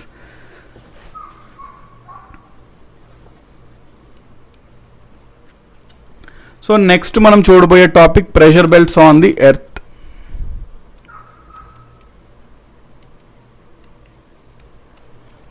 Pressure belts on the earth. Next Telugu refer చేయండి తెలుగు బుక్స్లో, ఎందుకంటే ఈ concepts most of the Telugu బుక్స్లో ఉండకపోవచ్చు. సో తెలుగులో దీని ఎగ్జాక్ట్ వర్డ్స్ అనేది అవి ఒకసారి మీ దగ్గర తెలుగు బుక్స్ ఉంటే కాన్సెప్ట్ చదవండి, దాంతో మీకు అర్థమైపోతాయి, వర్డ్స్ రిలేట్ చేసుకోండి. Because I'm not much aware అనమాట ఈ పర్టికులర్ కాన్సెప్ట్స్కి తెలుగు వర్డ్స్, ఎందుకంటే జనరల్గా చాలా దగ్గరలో అయితే తెలుగు సోర్సెస్లో కష్టం ఆ concepts. So I didn't refer Telugu sources, అందుకనే ఒకవేళ మీ దగ్గర ఏమైనా బుక్స్ ఉంటే తెలుగు సోర్సెస్లో రిఫర్ చేయండి. సో దట్ మీరు అదే వర్క్ మీరు చేయాలండి, మీరు సమ్ బ్యాక్గ్రౌండ్ వర్క్ చేయాలి ఇంకా అది. So pressure belts on the earth మన కొత్త కాన్సెప్ట్. ప్రెషర్ అంటే ఏంటి అనేది ఇప్పుడు మనం ఫస్ట్ చూద్దాం. ప్రెషర్ అంటే మీనింగ్ ఫోర్స్ బై ఏరియా. అంటే ఫర్ ఎగ్జాంపుల్ ఇదంతా భూమి అనుకుంటే, భూమి లోపల కొంత భాగం తీసుకున్నాం అనుకోండి, అంటే కొంత ఏరియా తీసుకున్నాం. ఆ కొంత ఏరియాలో మనకి ఎంత వెయిట్ పడుతుంది, ఫోర్స్ అంటే వెయిట్ అనుకోవచ్చు. ఫర్ ఎగ్జాంపుల్ ఎంత వెయిట్ పడుతుంది అనేది మనం చూసామనుకోండి, దాన్ని మనము ప్రెషర్ అని అంటాము. సో ప్రెషర్ అంటే weight in a fixed direction, దాన్ని మనం ప్రెషర్ అంటాం. సో ఇప్పుడు అట్మాస్ఫియర్ యొక్క ప్రెషర్ ఎంత, ఎవరికైనా అంటే స్టాండర్డ్ బిట్ అది అడుగుతుంటాడు, ఆన్సర్ చేయండి అట్మాస్ఫిరిక్ ప్రెషర్ ఎంత అని అడుగుతుంటాడు ఎగ్జామ్స్లో. అట్మాస్ఫిరిక్ ప్రెషర్ ఆన్ ఎర్త్, భూమి పైన వాతావరణ పీడనం ఎంత, అట్మాస్ఫిరిక్ ప్రెషర్ ఆన్ ఎర్త్ ఎంత అని అడుగుతాడు.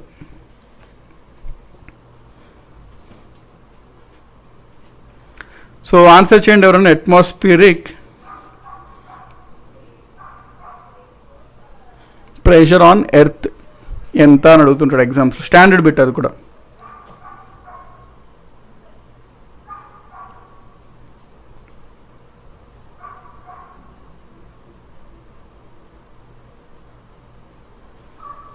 Okay 76 bar 1.0132 bar 9.6 76 hg 13 mm of hg.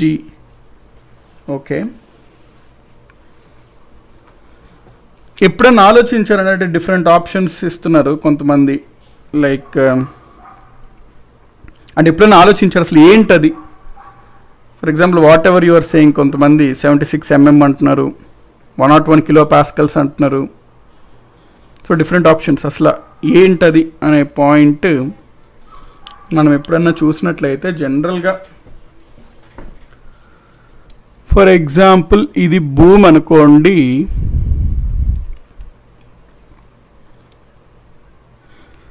ఈ భూమి పైన వాతావరణం మనకి ఇక్కడ వరకు ఉందనుకోండి, ఇదంతా వాతావరణం భూమి పైన, ఇది వాతావరణం యొక్క ఎడ్జ్ అంటే ఆ మీజోపాస్ దగ్గర అనుకోండి.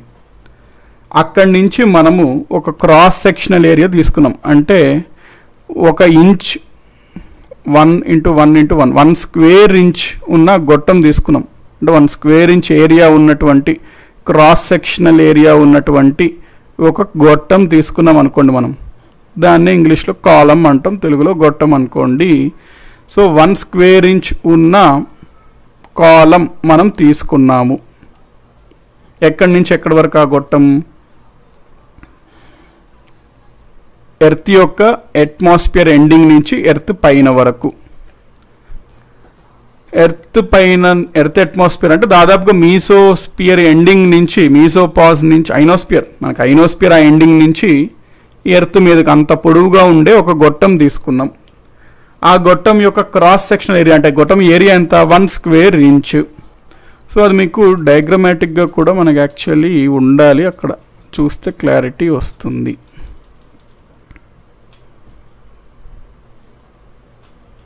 ఇక్కడ చూడండి, ఇది ఆల్బిడోస్ అనమాట, అంటే డిఫరెంట్ పార్టికల్స్ యొక్క ఆల్బిడోస్ ఇక్కడ మెజర్మెంట్స్ ఇవ్వడం జరిగింది. ఫర్ ఎగ్జాంపుల్ స్నో, మంచు అనుకోండి, ఫ్రెష్ వాటర్ స్నో అనుకోండి, దాదాపుగా దానికి ఆల్బిడో 70 to 80 ఉంటుంది, హైయెస్ట్ అనమాట. ఈ క్యుములోస్ట్రాటస్, స్ట్రాటస్, ఆల్టోస్ట్రాటస్ ఇవన్నీ క్లౌడ్స్ అండి, ఇవన్నీ మేఘాలు అనమాట, క్లౌడ్స్. నెక్స్ట్ మనకి డెజర్ట్స్ చూసుకున్నట్లయితే డ్రై శాండ్ కూడా మనకి ఎక్కువే ఉంటుంది, అన్నిటికన్నా తక్కువ వాటర్కి ఉంటుంది. సో ఇవన్నీ ఆల్బిడోస్, డిఫరెంట్ పదార్థాలకి ఉన్న ఆల్బిడోస్. ఇవి పర్సెంటేజెస్ అనమాట, లెఫ్ట్ సైడ్ మార్జిన్లోను పర్సెంటేజెస్. సో జస్ట్ ఒక అండర్స్టాండింగ్ కోసం ఎప్పుడన్నా ఒక్కొక్కటి చూస్తూ ఒక 2-3 minutes ఆలోచిస్తుండండి.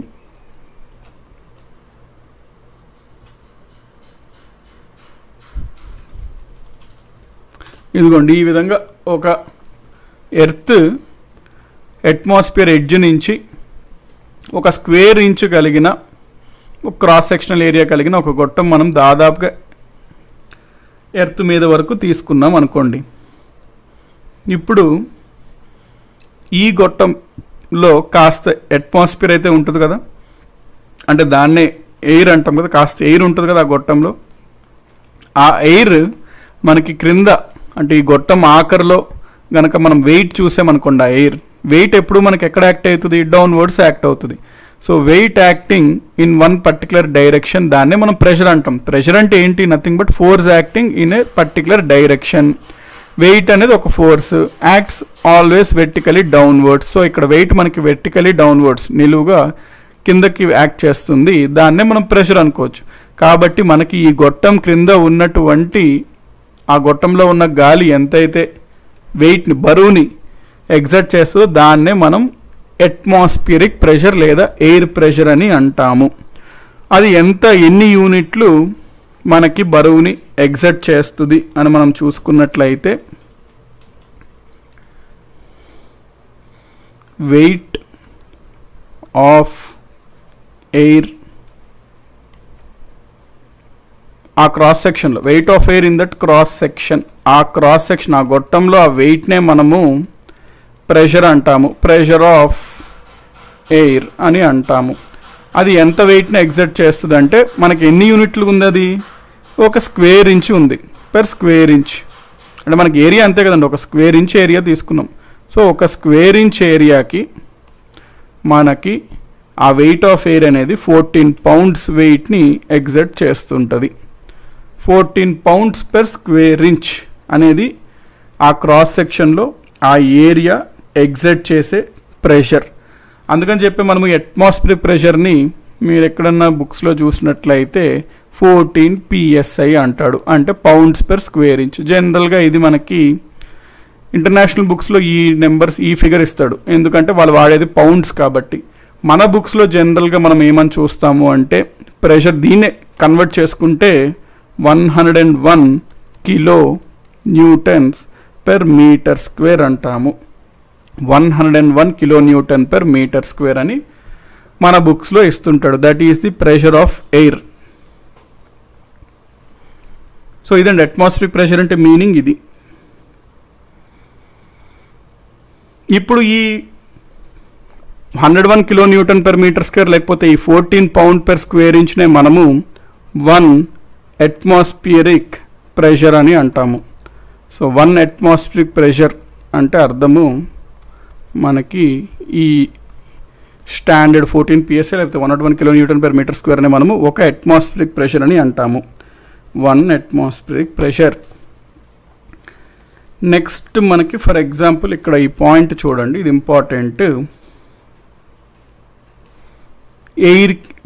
ఎయిర్ ఉంది, వాతావరణం, గాలి. టెంపరేచర్కి ప్రెషర్కి రిలేషన్ చూద్దాం మనం. టెంపరేచర్కి ప్రెషర్కి రిలేషన్ చూద్దాము. సో వాతావరణంలో ఉన్న గాలి యొక్క ఉష్ణోగ్రత మరియు పీడనంకి ఉన్న రిలేషన్ ఎవరైనా ఆన్సర్ చేయండి. డైరెక్ట్లీయా ఇండైరెక్ట్లీయా? సో ఎవరైనా ఆన్సర్ చేయండి.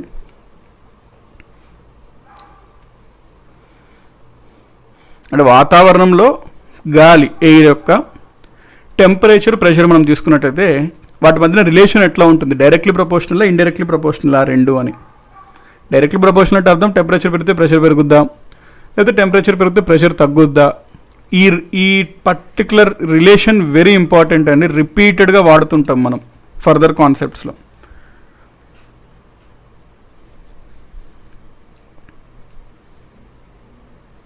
ఇన్వర్స్ అంటున్నారు లోకేష్ మహేంద్ర, డైరెక్ట్లీ అంటున్నారు, ఇండైరెక్ట్లీ, డైరెక్ట్లీ, ఇన్వర్స్.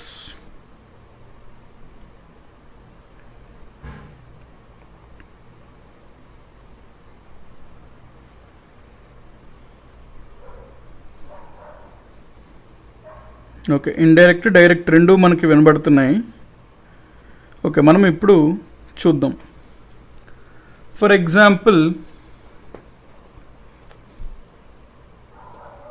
ఒక ఎయిర్ ఉందనుకోండి ఒక బౌల్లో, లేకపోతే ఒక ఎయిర్ ఉంది, ఇది భూమి అనుకోండి, లేకపోతే ఎర్త్ పైన ఎయిర్ ఉంది.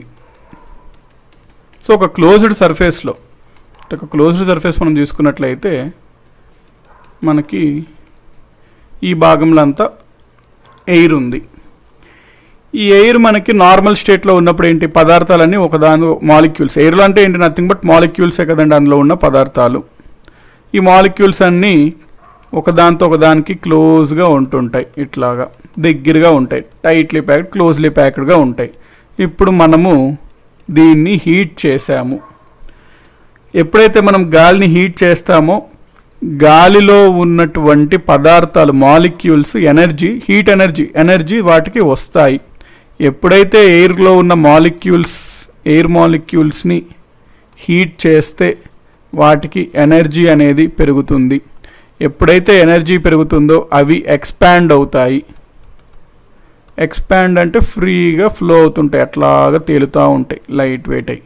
సో అట్లాగా తేలుతూ ఉంటే మనకి ఈ పాయింట్లో చూసుకున్నట్లయితే దగ్గర ఉన్న పదార్థాలన్నీ ఎక్కడెక్కడికో అట్లాగా ట్రావెల్ అయిపోతాయి, ఎక్కడికో వెళ్ళిపోతుంటాయి. సో ఈ మనకి ఉన్న గొట్టంలో కాసేపు చూసుకుంటే అక్కడ ఏవో ఉంటాయి గాలి పదార్థాలు, ఎయిర్ మాలిక్యూల్స్. సో ఇప్పుడు మనకి వెయిట్ ఏమైనట్టు అంటే ప్రెషర్ ఏమైనట్టు, ఇప్పుడు ఇక్కడ హీట్ చేసిన తర్వాత తక్కువ పదార్థాలు మాత్రమే అక్కడ ఉన్నాయి కాబట్టి ఇప్పుడు మనం ప్రెషర్ చూసుకున్నట్లయితే అక్కడ ఎయిర్ ఎగ్జర్ట్ చేస్తున్న ప్రెషర్ తక్కువగా ఉంటుంది, ఇక్కడ ఎక్కువగా ఉంది.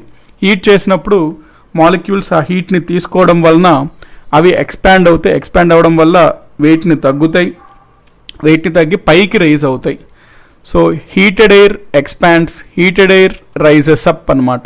Heated air expands, heated air rise up అంటే పైకి వెళ్తాయి, అక్కడ ఉన్న పదార్థాలు ఏవైతే ఉన్నాయో తగ్గుతుంటాయి. సో దానివల్ల ఇప్పుడు మనం ప్రెషర్ నోట్ చేసుకుంటే ప్రెషర్ అనేది తగ్గుతుంది. కాబట్టి మనకి టెంపరేచర్ కనుక పెంచితే ఏం అబ్జర్వ్ చేసాము, ప్రెషర్ తగ్గుతుంది. సిమిలర్లీ ఇన్వర్స్లీ ఉంటుంది, ఆపోజిట్ ఉంటుంది. సో ఇక్కడ మనం అర్థం చేసుకోవాల్సిన రిలేషన్ వాతావరణం పరంగా మనకి ఏంటి అంటే temperature is inversely proportional to pressure. ఇది మనకి వెరీ వెరీ ఇంపార్టెంట్ కాన్సెప్ట్.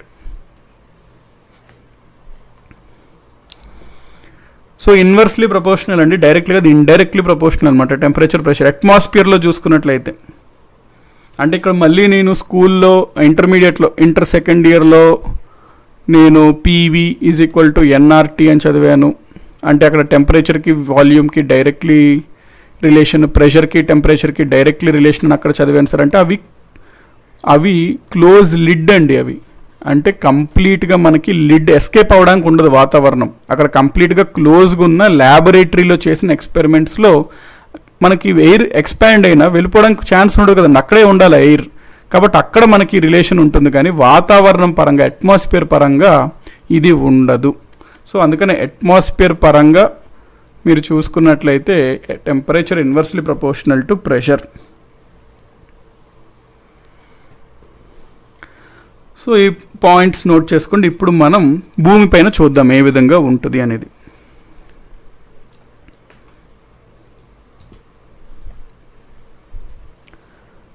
భూమి ఉంది, ఇది ఫర్ ఎగ్జాంపుల్ ఈక్వేటర్ అనుకుంటే ఇది ఉత్తరార్ధగోళం, ఇది దక్షిణార్ధగోళం. మధ్యలో ఉన్నది భూమధ్య రేఖ. మనకి సూర్యుడి యొక్క వేడి బాగా పడే ప్రదేశం ఎక్కడ? దాదాపు ఒక 10 degrees నార్త్, 10 degrees సౌత్. ప్రధానంగా ఇక్కడ ఎక్కువ వేడి పడుతుంటుంది. మనకి హయ్యెస్ట్ ఎక్కడ పడుతుందంటే ఈక్వేటర్, కాస్త ఒక 10 degrees పైన 10 degrees క్రింద మనం ఈ ప్రాంతం చూసుకున్నట్లయితే మనకి ఎక్కువ ఉష్ణోగ్రత ఉంటుంది. టెంపరేచర్ అనేది చాలా ఎక్కువగా ఉంటుంది ఈ ప్రాంతం. అంటే ఈక్వేటర్ చుట్టుపక్కల ప్రాంతం, భూమధ్య రేఖ ఉన్న చుట్టుపక్కల ప్రాంతం మనం చూసుకున్నట్లయితే అక్కడ ఉష్ణోగ్రత అనేది చాలా ఎక్కువగా ఉంటుంది. సో ఇందాకే మనం చూసాం ఏమని, టెంపరేచర్ ప్రెషర్ ఇన్వర్స్లీ ప్రపోర్షనల్ అని. సో ఇక్కడ టెంపరేచర్ అయితే మనకి చాలా అధికంగా ఉంటుంది, కాబట్టి ఇక్కడ ప్రెషర్ ఎట్లా ఉంటుంది అంటే ఇన్వర్స్లీ, కాబట్టి చాలా తక్కువగా ఉంటుంది. సో ఇక్కడ మనకి టెంపరేచర్ చాలా ఎక్కువగా ఉండడం వలన ఇక్కడ ఒక ప్రెషర్ బెల్ట్ అనేది ఏర్పడుతుంటుంది. ప్రెషర్ బెల్ట్ అనేది ఏర్పడుతుంది. పీడన మేఖలు అంటాం ప్రెషర్ బెల్ట్స్కి. సో ఈ ప్రాంతంలో మనకి టెంపరేచర్ ఎక్కువ ఉండడం వల్ల ప్రెషర్ తక్కువగా ఉంటుంది. ఆ ప్రెషర్ తక్కువగా ఉండడం వల్ల ఇది ఒక బెల్ట్ లాగా ఏర్పడుతుంది. దీన్నే మనము లో ప్రెషర్ బెల్ట్ అంటాం. ఎందుకు లో ప్రెషర్? ఆ ప్రాంతంలో టెంపరేచర్ ఎక్కువ కాబట్టి. ఈ ప్రాంతం ఏ ప్రాంతం ఇది? ఈక్వటోరియల్ ప్రాంతం. సో అందుకనే దీన్ని మనము ఈక్వటోరియల్ లో ప్రెషర్ బెల్ట్ అని అంటాము. So equatorial low pressure belt అని ఈ ప్రాంతాన్ని అంటాం మనం. తెలుగులో దీన్నే మనము భూమధ్య రేఖ అల్పపీడన మేఖలు అంటాము. భూమధ్య రేఖ అల్పపీడన మేఖలు అని అంటాము. సో బేసికలీ ఇది ఏంటి? ఒక లో ప్రెషర్ రీజియన్. ఎందుకు లో ప్రెషర్? అక్కడ టెంపరేచర్ అనేది చాలా ఎక్కువగా ఉంటుంది కాబట్టి. సంవత్సరం పొడవునా ఇక్కడ టెంపరేచర్ ఎక్కువగా ఉంటుంది కాబట్టి సంవత్సరం పొడవునా ఇది ఒక లో ప్రెషర్ రీజియన్గానే ఉంటుంది. ఓకే, నెక్స్ట్ మనకి కాస్త పైన మనం చూసుకున్నాం అనుకోండి, ఇక్కడ దాదాపుగా ఒక 30 to 40 degrees నార్త్లో, ఒక 30 to 40 degrees సౌత్లో మనం ఇక్కడ చూసుకున్నట్లయితే ఏమవుతుంటుంది? ఈక్వేటర్తో పోలిస్తే ఇక్కడ ఉష్ణోగ్రత రిలేటివ్లీ కంపారిటివ్లీ మనకి తక్కువగా ఉంటుంది. ప్రెషర్ అంటే టెంపరేచర్ తక్కువగా ఉంటుంది ఈక్వేటర్తో పోలిస్తే ఈ ప్రాంతంలో. సో అందుకని చెప్పి మనము దీనికి ఇక్కడ టెంపరేచర్ కంపారిటివ్ టు ఈక్వేటర్ తక్కువగా ఉంటుంది కాబట్టి ఇక్కడ ప్రెషర్ కంపారిటివ్ టు ఈక్వేటర్ ఎక్కువగా ఉంటుంది. కాబట్టి ఇది ఒక హై ప్రెషర్ బెల్ట్ అంటాం దీన్ని. అంటే ఈ పాయింట్ని హై ప్రెషర్ బెల్ట్. దాదాపుగా 30 to 40 degrees ఉంటుందండి ఈ బెల్ట్. ఇట్లా ఉంటుంది మనకి belt.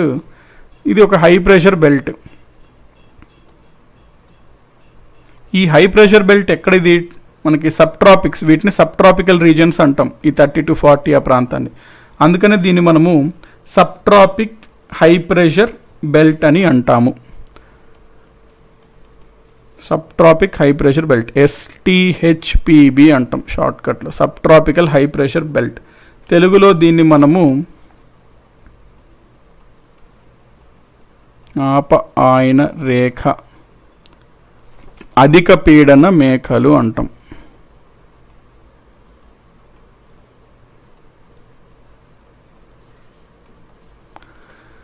Sub tropical high pressure belt same southern హెమిస్ఫియర్లో కూడా అంతే. Sub tropical high pressure belt, sub tropical high pressure belt.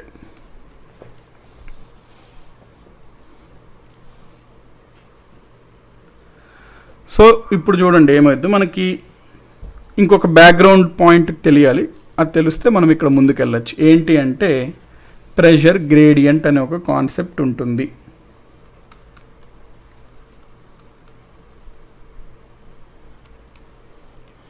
తెలుగులో దీన్నే మనము పీడన ప్రవణత అంటాము.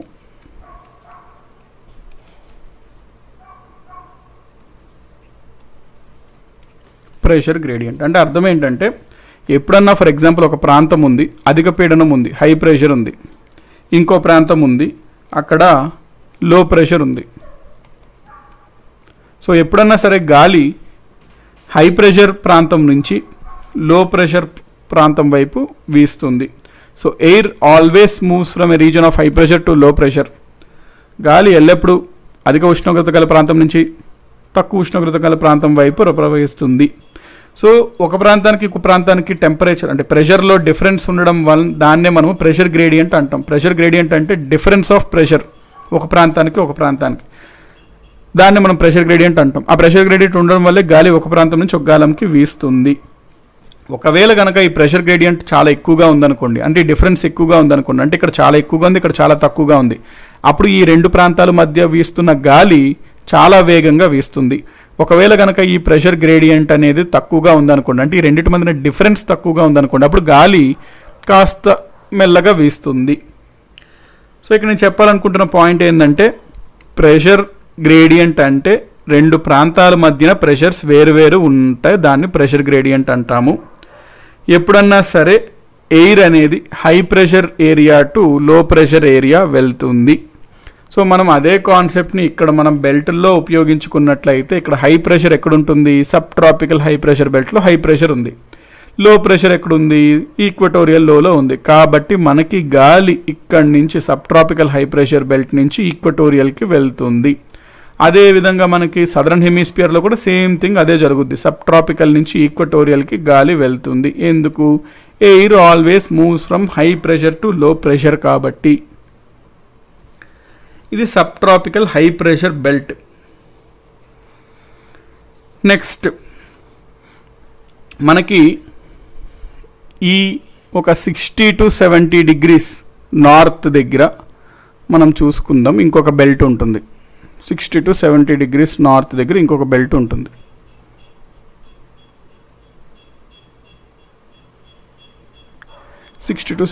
నార్త్ సౌత్ రెండు ప్రదేశాలు. దీన్ని ఏమంటాం మనం?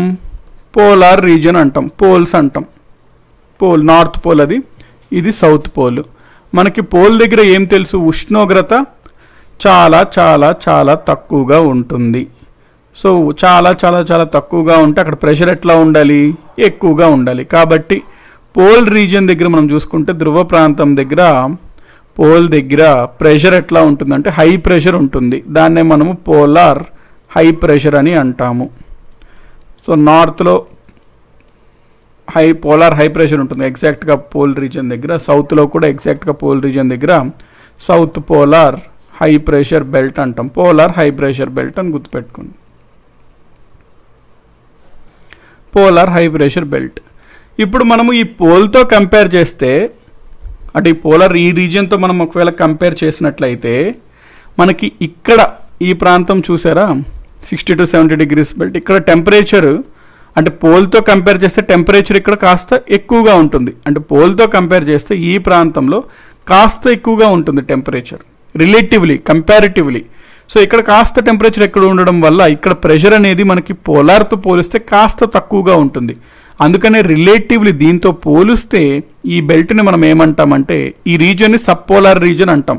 కాబట్టి ఈ యొక్క బెల్ట్ని మనము sub polar low pressure belt అంటాం.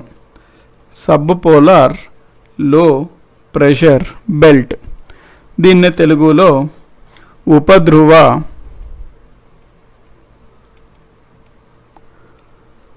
అల్పపీడన మేఖలు అంటాము.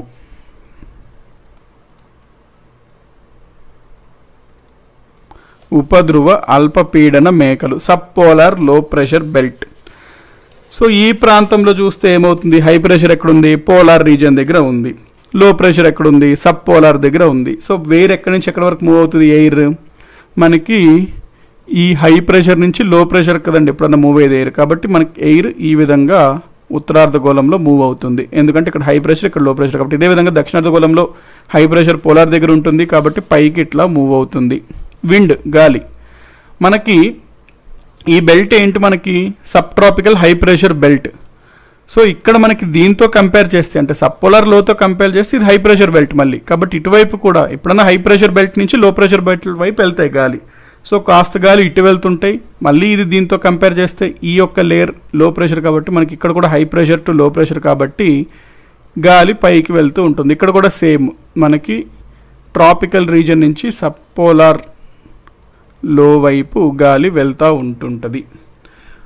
సో ఇవి ప్రెషర్ బెల్ట్స్ అండి. ఫస్ట్ ప్రెషర్ బెల్ట్స్ పైన మనం చూద్దాం, తర్వాత ఆ విండ్స్ గురించి మాట్లాడదాం. సో ప్రెషర్ బెల్ట్స్ మొత్తం ఎన్ని ఉన్నాయి? ఈక్వటోరియల్లో 1, sub tropical high pressure belt 2, sub polar low pressure belt 3, polar high 4, southern హెమిస్ఫియర్లో sub tropical high pressure belt 5, sub polar low pressure belt 6, polar high pressure belt 7. మొత్తం 7 pressure belts ఉన్నాయి. భూమిపైన మొత్తం ఎన్ని ప్రెషర్ బెల్ట్స్ ఉన్నాయి అంటే 7 ఉన్నాయి. ఈ ప్రెషర్ బెల్ట్స్ ఒకటి హై ప్రెషర్ ఉంటుంది, ఒకటి లో ప్రెషర్ ఉంటుంది. High pressure to low pressure గాలి వెళ్తుంది. సో ఇక్కడ మనకి గాలి వెళ్ళడాన్ని మనం ఏమంటాము? విండ్స్ అని అంటాము, పవనాలని అంటాం. సో ఈ ప్రెషర్ బెల్ట్స్ ఏర్పడడం వల్ల ఒక బెల్ట్కి ప్రెషర్లో గ్రేడియేషన్ ఉండడం వల్ల, ప్రెషర్ గ్రేడియేషన్ ఉండడం వల్ల high pressure to low pressure అనేది గాలి మూవ్ అవుతుంది. మూవ్ అవుతున్న గాలిని మనం విండ్ అంటాం. అందుకని చెప్పి మనకి భూమిపైన నిరంతరం ఈ బెల్టుల మధ్యన ఒక విండ్స్ అనేవి ఏర్పడుతుంటాయి. సో ఫస్ట్ అయితే మనం ఈ ప్రెషర్ విండ్స్ గురించి చూద్దాము, దెన్ ఆ విండ్స్ గురించి అర్థం చేసుకోవచ్చు మనం క్లియర్గా. సో ఫస్ట్ మనం ప్రెషర్ బెల్ట్స్ చూసుకుంటే ఇక్కడ చూడండి, ఈక్వటోరియల్ లో ప్రెషర్ బెల్ట్ అంటే మనకి దాదాపుగా ఈక్వేటర్ చుట్టూ ఉన్న ప్రాంతం. Sub tropical high pressure belt షార్ట్కట్లో గుర్తుపెట్టుకోండి, equatorial low. Sub tropical high pressure, sub polar low pressure, polar high. Sub tropical high pressure same southern హెమిస్ఫియర్లో కూడా sub polar low pressure, polar low. Sub polar గురించి అంటున్నారు Daniel గారు. Sub పోలార్లో అంటే ఏం లేదండి, ఇప్పుడు మనకి ఫర్ ఎగ్జాంపుల్ ఇక్కడ కంపేర్ చేసుకున్నట్లయితే లీస్ట్ టెంపరేచర్ ఎక్కడ ఉంటుంది మనకి ఎప్పుడన్నా? ఫర్ ఎగ్జాంపుల్ నార్దర్న్ హెమిస్ఫియర్ అనుకుంటే లీస్ట్ టెంపరేచర్ పోలార్ రీజియన్లో ఉంటుంది. పోలార్లో టెంపరేచర్ చాలా తక్కువగా ఉంటుంది కాబట్టి అక్కడ ప్రెషర్ చాలా ఎక్కువగా ఉంటుంది. అందుకని మనం ఈ పోల్ దగ్గర ఉన్నదాన్ని పోలార్ హై అని అన్నాము, పోలార్ హై. ఈ పోలార్ హై కింద కాస్త ఉన్న ప్రాంతంలో మనకి ఏంటి, పోలార్తో పోలిస్తే ఈ ప్రాంతంలో ఉష్ణోగ్రత కాస్త ఎక్కువగా ఉంటుంది పోలార్తో పోలిస్తే. కాబట్టి ఇక్కడ ఉష్ణోగ్రత ఎక్కువగా ఉందంటే ప్రెషర్ అనేది మనకి పోలార్ హైతో పోలిస్తే తక్కువగా ఉంటుంది. అందుకని దీన్ని మనం సబ్ పోలార్ లో ప్రెషర్ అని అంటున్నాము. విండ్స్ అనేది high pressure to low pressure move అవుతాయి కాబట్టి మనకు ప్రెషర్ పైనుంచి కింద వరకు విండ్స్ ఇట్లాగా వస్తాయి.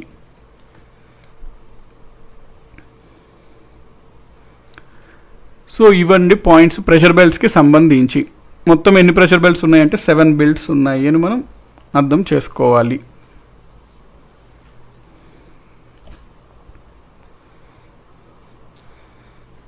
ఓకే. సో ఒకవేళ కొంచెం ఫాస్ట్ అట్లా అవుతుందంటే మరి తప్పదండి. కాబట్టి ఒకవేళ ఎవరికన్నా ఇన్ కేస్ ఫస్ట్ టైం వింటున్నారు ఈ కాన్సెప్ట్, కొంచెం ఓవర్లోడ్ అవుతుంది, ఫాస్ట్ అవుతుందంటే నా సజెషన్ ఏంటంటే మనకి లైవ్ అయిపోయిన తర్వాత వీడియోని పాజ్ చేస్తూ అది అర్థం చేసుకుంటూ మళ్ళీ కాస్త అంటే డివైడ్ చేసుకోండి. మీరు టైం టేబుల్ని సెట్ చేసుకోండి, అంటే మీకు కంఫర్టబుల్ లెవెల్ బట్టి. మనం ఏంటంటే ఒక పేస్లో వెళ్తున్నాం, అది డెఫినెట్లీ అందరికీ కంఫర్టబుల్ ఉండకపోవచ్చు. కాబట్టి మీరు ఎవరికన్నా ఒకవేళ ఫస్ట్ టైం వింటున్నా ఫాస్ట్ అనిపిస్తున్నా వాళ్ళు ఏం చేస్తారంటే లైవ్లో అంతా అర్థం చేసుకోండి. మనం దేని గురించి చూస్తామో నోట్స్ అవేం రాయొద్దు. వన్స్ లైవ్ అయిపోయాక మీకు అవైలబుల్ ఉన్న టైంలో ఏంటంటే ఒక ½ అన్ అవర్ పెట్టుకోండి క్లాస్. ½ అన్ అవర్ పెట్టుకొని పాజ్ చేసుకుంటూ ఆ కాన్సెప్ట్ అర్థం చేసుకుంటూ ముందుకెళ్తూ అట్లా వెళ్ళండి. ఎందుకంటే ఇవి ఓవర్ నైట్లో కాన్సెప్ట్స్ అన్నీ మనకు వచ్చేయాలి అంటే ఇదంతా ఒక జర్నీ అనమాట, ఒక 2-3 ఇయర్స్ పట్టే జర్నీ. అందుకని మీకు పేషెన్స్తో తర్వాత చూడండి, డెఫినెట్గా అర్థమవుతాయి. ఎందుకంటే ఎగ్జాక్ట్గా ఆథెంటిక్ ఇదే జరుగుద్దండి, జరగడం అయితే అక్కడ ఫినామినన్స్. కాబట్టి కొంచెం మెల్లగా పేస్కి తగినంత, ఎందుకంటే అందరి పేస్ ఒకటేలాగా ఉంటుంది అని అనుకోవడం కరెక్ట్ కాదు. సో అదే చాలామందికి మేబీ ఫాస్ట్ అనిపించవచ్చు క్లాస్లో, లేకపోతే కొంచెం ఇబ్బంది అనిపించవచ్చు, లేకపోతే కాన్సెప్ట్ కష్టంగా అనిపించవచ్చు. డెఫినెట్లీ అండి, ఎందుకంటే కోర్ కాన్సెప్ట్స్ మనం కొంచెం ఫాస్ట్గా వెళ్ళాల్సి వస్తుంది. బికాస్ మన కన్స్ట్రెయింట్స్ కూడా ఉంటాయి. ఛానల్ వాళ్ళు కూడా నాకు ఈ జూన్ 15th ఇచ్చారు డెడ్ లైన్. సో నేను ఆ లోపలే కంప్లీట్ చేయాలి. ఆ తర్వాత నాకు కొంచెం ఇబ్బంది అవుతుంది. అందుకనే for all those practical purpose ఏంటంటే ఎవరికన్నా సరే ఒకవేళ కొంచెం ఫాస్ట్ అనిపిస్తే మరి మనకు వేరే ఆప్షన్ లేదండి. సో ఉన్న ఆప్షన్లో బెటర్ ఏంటంటే మళ్ళీ వీడియోని ఒకసారి పాజ్ చేసుకుంటూ మెల్లగా వెళ్తూ ముందుకెళ్ళండి, సో దట్ క్లారిటీ వస్తుంది. అంటే నేను మళ్ళీ స్లోగా చెప్పి ఆ డెడ్ లైన్ వచ్చేసరికి సరే ఎక్కడి వరకు అయిందో అక్కడి వరకు చూసుకుందాం, తర్వాత ఇంకా మళ్ళీ ఎప్పుడో చూసుకుందాం అని ఆపేసాను అనుకోండి, అది మీకు ఓవర్ లాంగ్ టైంలో లాస్ వస్తుంది. కాబట్టి మీకు కావాల్సిన కాన్సెప్ట్ నేను ఇచ్చేస్తే ఆ లోపల మీరు అది మీ పేస్కి తగ్గట్టు మీరు మెల్లగా మళ్ళీ చూసుకోవచ్చు.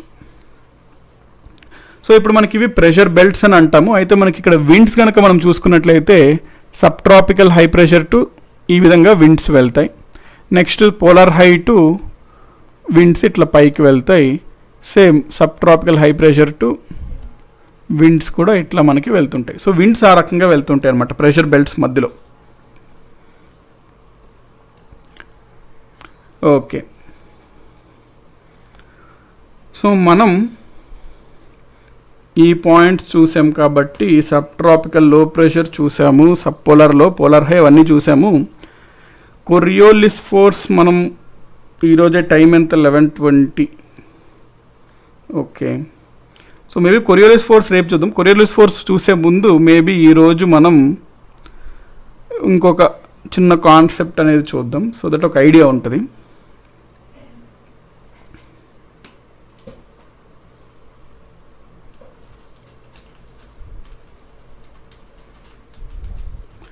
ఇక్కడ ఫర్ ఎగ్జాంపుల్ ఇది ఈక్వటోరియల్ రీజియన్ అనుకోండి, ఇది ఈక్వటోరియల్ బెల్ట్, ఇది భూమి, ఇది ఈక్వటోరియల్ బెల్ట్, ఇది sub tropical high pressure belt, ఇది ఈక్వటోరియల్ లో.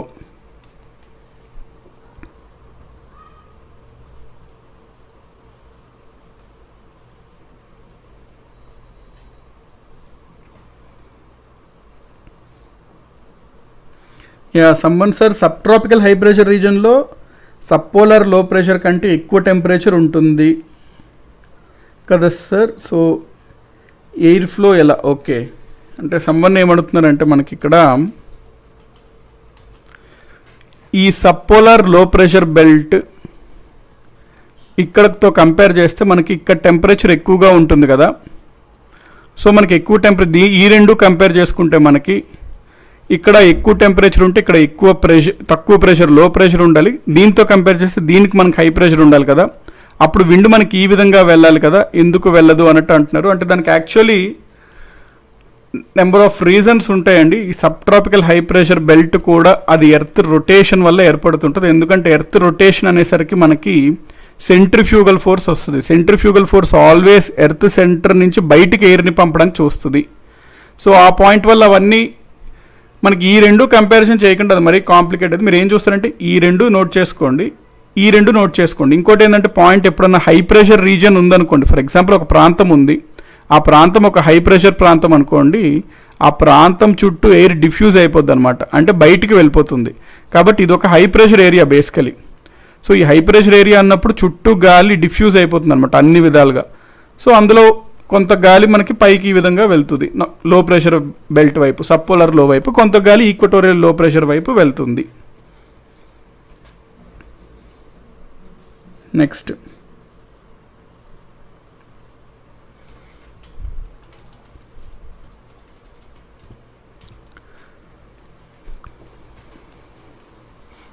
ఈక్వటోరియల్లో sub tropical high pressure belt ఈ విధంగా ఉంది. ఇప్పుడు మనం ఏమంటున్నాము, high pressure to low pressure మనకి గాలి వెళ్తుంది కాబట్టి గాలి మనకి high pressure to low pressure అనేది గాలి ఇట్లా వస్తుంది. అయితే మనకి గాలి sub tropical high pressure to equatorial low వచ్చిన తర్వాత ఈక్వటోరియల్ లోలో ఉష్ణోగ్రత ఎట్లా ఉంటుంది, టెంపరేచర్ ఎట్లా ఉంటుంది, చాలా ఎక్కువగా ఉంటుంది. టెంపరేచర్ అనేది చాలా ఎక్కువగా ఉంటుంది. సో టెంపరేచర్ అనేది చాలా ఎక్కువగా ఉంటే మనం ఏమన్నాము, అక్కడ భూమి అనేది చాలా హీటెడ్ స్టేట్లో వేడిగా ఉంటుంది. సో భూమి చాలా వేడిగా ఉండడం వలన అక్కడ ఏదన్నా ఒకవేళ గాలి ఎయిర్ ఉంటే ఆ ఎయిర్ కూడా హీటెడ్ అవుతుంది. హీటెడ్ ఉన్న ఎయిర్ ఏమవుతుంది, ఎక్స్పాండ్ అవుతుంది. ఎక్స్పాండ్ అయిన ఎయిర్ ఏమవుతుంది, తేలిగ్గా అవుతుంది. తేలికున్న ఎయిర్ ఏమవుతుంది, రైజ్ అప్ అవుతుంది, పైకి లేస్తుంది. కాబట్టి ఎప్పుడన్నా గుర్తుపెట్టుకోండి, చాలాసార్లు వాడతాం ఈ కాన్సెప్ట్. ఎప్పుడన్నా భూమి వేడెక్కితే ఆ దగ్గరలో ఉన్న గాలి వేడెక్కుద్ది, ఆ దగ్గర ఉన్న గాలి వేడెక్కడం వల్ల ఆ గాలి పైకి రైజ్ అవుతుంది. So equatorial low pressure belt దగ్గరికి వచ్చిన గాలి ఈక్వటోరియల్ రీజియన్ చాలా వేడిగా ఉండడం వలన ఆ గాలి కూడా అక్కడ వేడెక్కి మనకి పైకి ఈ విధంగా రైజ్ అవుతుంది. సో మనకి పైకి రైజ్ అయిన తర్వాత భూమి తన చుట్టూ తను తిరుగుతుంటుంది. దానివల్ల ఎప్పుడూ గాలి సెంటర్ నుంచి బయటకు తోసేయడానికి చూస్తుంది. దానివల్ల మనకి గాలి మళ్ళీ బ్యాక్ ఈ విధంగా వెళ్తుంది. మనకి ఇట్లా వెళ్ళిన గాలి మళ్ళీ కొంత దూరం వచ్చేసరికి ఇక్కడ sub tropical high pressure belt వైపు కిందకు వస్తుంది. సో ఇది డైరెక్ట్గా చూసేసుకోండి, ఒక సైకిల్స్ ఏర్పడుతుంటాయి అన్నమాట. అంటే హై ప్రెషర్ టు గాలి కిందకు వస్తుంది ఫస్ట్, ఇక్కడ వేడెక్కిన గాలి మనకి ఏమవుతుంది, రైజ్ అవుతుంది కొంత దూరం. దాని తర్వాత కొంత దూరం రైజ్ అయిన తర్వాత భూమి తిరగడం వల్ల మనకి మళ్ళీ ఆ గాలి టువర్డ్స్ బ్యాక్ వెళ్తుంది. ఇక్కడికి వెళ్ళేసరికి గాలి చల్లారుతుంది, చల్లారిన గాలి మళ్ళీ కిందకు వస్తుంది. కూల్ ఎయిర్ ఎప్పుడు కిందకు వస్తుంది అండి, హాట్ ఎయిర్ ఎప్పుడు పైకి వెళ్తుంది. సో చల్లారిన గాలి మళ్ళీ ఇట్లా కిందకు వస్తుంది.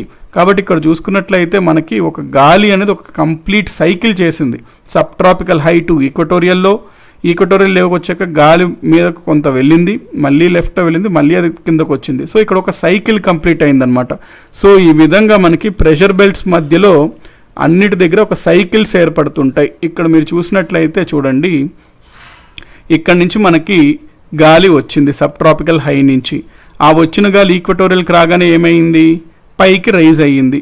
పైకి రైజ్ అయిన గాలి ఏమైంది, మళ్ళీ లెఫ్ట్ రైట్ వైపు అట్లా వెళ్ళిపోయినాయి. మళ్ళీ వెళ్ళిన రాయి ఇక్కడ కూల్ అయ్యేసరికి మళ్ళీ కిందకు వచ్చింది.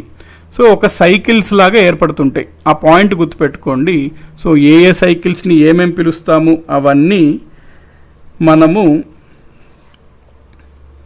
మనము చూసుకోవాలి. సో ఏమేమి సైకిల్స్, ఏమేమి సెల్స్ ఏర్పడుతుంటే వాటి పేర్లు ఏంటి, అవి ఏ విధంగా ఏర్పడతాయి.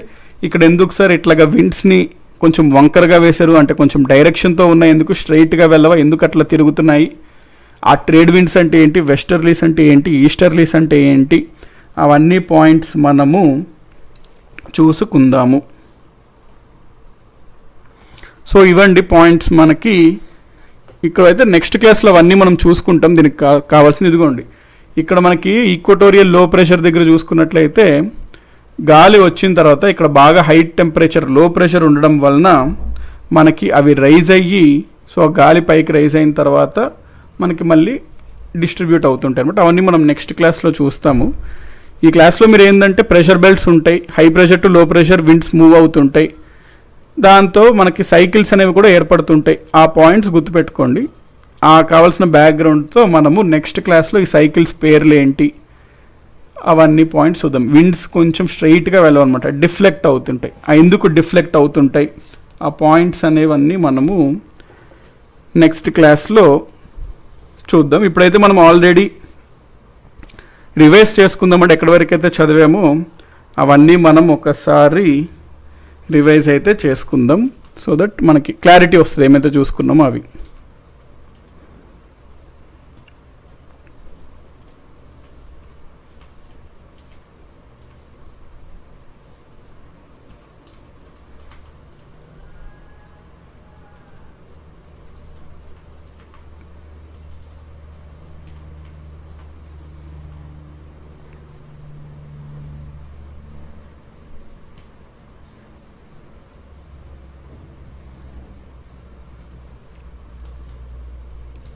ఓకే, మనం ఎర్త్ లేయర్స్లో చూసినప్పుడు మీసోస్పియర్ గురించి చూసుకున్నాము.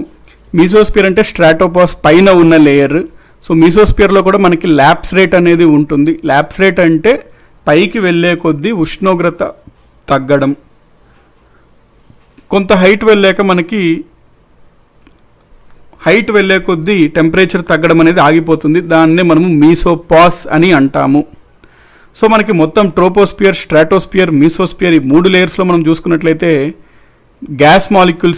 గ్యాసెస్ అనేవి మాలిక్యూల్స్ రూపంలో ఉంటాయి. అదేవిధంగా కాంపోజిషన్ కూడా ఆల్మోస్ట్ ఒకే విధంగా ఉంటుంటాయి గ్యాసెస్ మధ్యలో. అందుకనే మనము దీన్ని హోమోస్పియర్ అంటాం, ఈ 3 లేయర్స్ని కలిపి. మీసోస్పియర్ పైన ఉన్నటువంటి లేయర్ ఐనోస్పియర్. ఈ ఐనోస్పియర్లో సోలార్ విండ్స్ మాలిక్యూల్స్ని ఢీకొనడం వల్ల అయానిక్ స్టేట్లో ఉంటాయి, అయాన్స్లో. ఈ అయాన్స్కి మనం కింద భూమిపై నుంచి పంపించే రేడియో వేవ్స్ అయాన్స్ని ఎలక్ట్రోమాగ్నెటిక్ ఫీల్డ్స్ అట్రాక్ట్ చేసుకుని రిఫ్లెక్ట్ చేస్తుంటాయి. సో మనకి రేడియో కమ్యూనికేషన్స్ అనేది పాసిబుల్ ఎందుకు అవుతుందంటే ఐనోస్పియర్ వల్ల పాసిబుల్ అవుతుంటుంది. ఎర్త్ అనేది ఒక మ్యాగ్నెటిక్ ఫీల్డ్ ఉంటుంది. మ్యాగ్నెటిక్ ఫీల్డ్ ఎక్కువగా పోలార్ రీజియన్స్లో కాన్సన్ట్రేట్ అయి ఉంటుంది. కాబట్టి మనకి ఐనోస్పియర్ ప్రాంతంలో, పోలార్ రీజియన్స్లో ఉన్న ఐనోస్పియర్ ప్రాంతంలో అక్కడ ఉన్న అయాన్స్ని మ్యాగ్నెటిక్ ఫీల్డ్ అట్రాక్ట్ చేస్తే దాంతో చాలా కొలిషన్స్ జరుగుతాయి వాటి మధ్యలో. ఆ కొలిషన్స్ వల్ల ఎనర్జీ రిలీజ్ అవుతుంది. ఎనర్జీ అనేది లైట్ రూపంలో రిలీజ్ అవుతుంది. ఆ ఫినామినన్ని మనం అరోరాస్ అంటాము. నార్దర్న్ హెమిస్ఫియర్లో ఆ అరోరాస్ని బొరియాలిస్ అంటాము. సదర్న్ హెమిస్ఫియర్లో మనము వాటిని ఆస్ట్రాలిస్ అంటాము. ఈ అయోన్ స్టేట్లో ఉండడానికి కారణం సోలార్ విండ్స్. సో మనకి ఎర్త్ పైన ట్రోపోస్పియర్, తర్వాత lower stratosphere, ozone, upper stratosphere, mesosphere, ionosphere. ట్రోపోస్పియర్ని వీటిని విడదీసేది ట్రోపోపాజ్, స్ట్రాటోస్పియర్ని దాన్ని విడదీసేది స్ట్రాటోపాజ్, మీజోస్పియర్ ఐనోస్పియర్ విడదీసేది mesopause, ionopause. Next heat budget of the earth మనం చూసుకున్నట్లయితే భూమికి సూర్యుడి నుంచి ఎంత హీట్ అంటే ఎంత రేడియేషన్ వస్తుంది, ఎంత రేడియేషన్ భూమికి రీచ్ అవుతుంది, ఆ వచ్చిన రేడియేషన్ భూమి ఎంత రిఫ్లెక్ట్ బ్యాక్ చేస్తుంది, ఎంత గ్రహిస్తుంది, మళ్ళీ గ్రహించిన దాన్ని ఎంతకు పంపుతుంది, ఓవరాల్గా మనం చూసుకున్నట్లయితే భూమికి ఎంత హీట్ భూమికి వస్తుంది, ఎంత హీట్ భూమి నుంచి వెళ్ళిపోతుంది అని దాని గురించి ప్రస్తావించేదే heat budget of the earth. Heat బడ్జెట్ని రేడియేషన్ బడ్జెట్ అని కూడా అంటాము. నెట్ రేడియేషన్ అంటే అర్థం ఇన్కమింగ్ రేడియేషన్కి అవుట్గోయింగ్ రేడియేషన్కి మధ్యన వ్యత్యాసం, డిఫరెన్స్. సో మనకి సూర్యుడు అనేది చాలా శక్తిని అయితే అన్ని దిశలలో విడుదల చేస్తాడు, కానీ అందులో కొంత భాగం మాత్రమే భూమిపైన పడుతుంది. ఎంత పడుతుంది భూమిపైన అంటే మొత్తం సూర్యుడు 500 కోట్ల యూనిట్ల శక్తి విడుదల చేస్తే అందులో 1 యూనిట్ మాత్రమే ఎర్త్ వైపు వస్తుంది. ఆ వస్తున్న మొత్తాన్ని ఒక 100% అనుకున్నట్లయితే మనము సోలార్ రేడియేషన్ని, ఆ 100%లో దాదాపుగా 15% ఓజోన్ గ్రహించేస్తుంది, ఒక 3% వాటర్ వేపర్ అనేవి అబ్జార్బ్ చేసుకుంటాయి, ఒక 27% ఆల్బిడోస్ క్లౌడ్స్ కొనడం వలన ఎక్కువగా రిఫ్లెక్ట్ చేసేస్తాయి, ఒక 5% స్కాటరింగ్ గురవడం వల్ల 5% స్పేస్లోకి వెళ్ళిపోతాయి. అంటే మొత్తం ఒక 50% భూమి సర్ఫేస్ రీచ్ అవ్వకుండానే సూర్యుడి కిరణాలు స్పేస్లోకి వెళ్ళిపోతాయి. భూమికి రీచ్ అయింది 50%. ఆ భూమికి రీచ్ అయిన 50%లో భూమికి కూడా కాస్త ఆల్బిడో ఉంటుంది కాబట్టి కొంత భాగం అయితే భూమి ఆల్బిడో రూపంలో కొంత రిఫ్లెక్ట్ చేసేస్తుంది, కొంత అబ్జర్వ్ చేసుకుంటుంది భూమి. కొంత సమయం అయిన తర్వాత అబ్జర్వ్ చేసుకున్న రేడియేషన్ని మళ్ళీ భూమి విడుదల చేస్తుంది, దాన్ని మనం టెరెస్ట్రియల్ రేడియేషన్ అంటాము. ఆ టెరెస్ట్రియల్ రేడియేషన్ వెళ్తున్నప్పుడు కొన్ని మేఘాలు కొన్ని పదార్థాలకు తాకి మళ్ళీ కొంత భాగం అందులో మళ్ళీ భూమి వైపు వస్తుంది, వాటిని మనము కౌంటర్ రేడియేషన్ అంటాము. ఆ కౌంటర్ రేడియేషన్లో కూడా కొంత భాగం మళ్ళీ భూమి రిఫ్లెక్ట్ చేస్తుంది, కొంత అబ్జర్వ్ చేసుకుంటుంది, అబ్జర్వ్ చేసుకున్న దాన్ని మళ్ళీ కొంత భాగం తర్వాత మళ్ళీ బయటకు పంపించేస్తుంది. ఈ విధంగా సైకిల్ అంతా జరుగుతుంది. కొంత సమయం అయ్యేసరికి మొత్తం ఏదైతే సూర్యుడి నుంచి వచ్చిన కిరణాలు అవన్నీ ఉన్నాయో అవన్నీ స్పేస్ లోపలికి పంపించేస్తుంది. అందుకని మనం ఏమంటాము, భూమి యొక్క హీట్ బడ్జెట్ అనేది బ్యాలెన్స్డ్ హీట్ బడ్జెట్ అంటున్నాము. అంటే అర్థం నెట్ రేడియేషన్ 0 అని.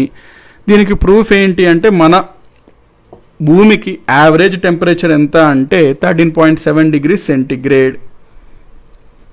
సో అది points. Next pressure belts of the earth మనం చూసుకున్నట్లయితే ఎర్త్ పైన టెంపరేచర్ అన్ని ప్రాంతాల్లో ఒకే విధంగా పడదు, టెంపరేచర్ అనేది ఒక్కొక్క ప్రాంతాల్లో ఒక్కొక్కలాగా పడుతుంటుంది. సో మనకి ప్రెషర్ కూడా ఒక్కొక్క ప్రాంతంలో అందుకనే ఒక్కొక్కలాగా ఉంటుంది. టెంపరేచర్కి ప్రెషర్కి అసలు డిఫరెన్స్ ఏంటి అని మనం కనుక గ్రహించినట్లయితే ఎక్కడైతే టెంపరేచర్ ఎక్కువగా ఉంటుందో అక్కడ ప్రెషర్ తక్కువగా ఉంటుంది, ఎక్కడైతే టెంపరేచర్ తక్కువగా ఉంటుందో అక్కడ ప్రెషర్ అయితే ఎక్కువగా ఉంటుంది. సో మనం భూమిపై నుంచి ఒక స్క్వేర్ ఇంచ్ కలిగిన గొట్టంని తీసుకొని కాలంని తీసుకొని ఆ కాలంలో ఆ ఎయిర్ ఎంత వెయిట్ని ఎగ్జర్ట్ చేస్తుందో చూస్తే దాన్నే మనం అట్మాస్ఫిరిక్ ప్రెషర్ అంటాం. అట్మాస్ఫిరిక్ ప్రెషర్ ఎంత అని మనం చూసుకున్నట్లయితే మనం అనుకున్నాం అక్కడ 15 pounds per square inch అంటాము అని, దాన్నే మనము kN/m²లో 101 kN/m² అంటాము అని కూడా మనము చూసుకున్నాము. సో ఇవి డిఫరెంట్ పార్టికల్స్ యొక్క albedos. So weight of air in that cross section ఎంత అంటే 14 pounds per square inch, దాన్ని 101 kN/m², దీన్నే 1 atmospheric pressure అని అంటాము. సో మనకి టెంపరేచర్కి ప్రెషర్కి రిలేషన్ ఏమనుకున్నాము, ఇన్వర్స్లీ ప్రపోర్షనల్ అనుకున్నాం. Temperature is inversely proportional to pressure. So మన భూమి పైన ప్రెషర్ బెల్ట్స్ అనేవి ఏర్పడతాయి అనుకున్నాము. ఈక్వటోరియల్ టెంపరేచర్ చాలా ఎక్కువగా ఉంటుంది కాబట్టి అక్కడ ప్రెషర్ అనేది చాలా తక్కువగా ఉంటుంది, అందుకనే దాన్ని మనము ఈక్వటోరియల్ లో ప్రెషర్ బెల్ట్ అని అంటాము. ఈక్వటోరియల్ లో ప్రెషర్ బెల్ట్ పైన మనకి సబ్ ట్రాపికల్ హై ఉంటుంది, సేమ్ కింద కూడా సబ్ ట్రాపికల్ హై ఉంటుంది, ఆ తర్వాత సబ్ పోలార్ లో ఉంటుంది. మేబీ ఈ డయాగ్రామ్ బెటర్ ఉంటుంది.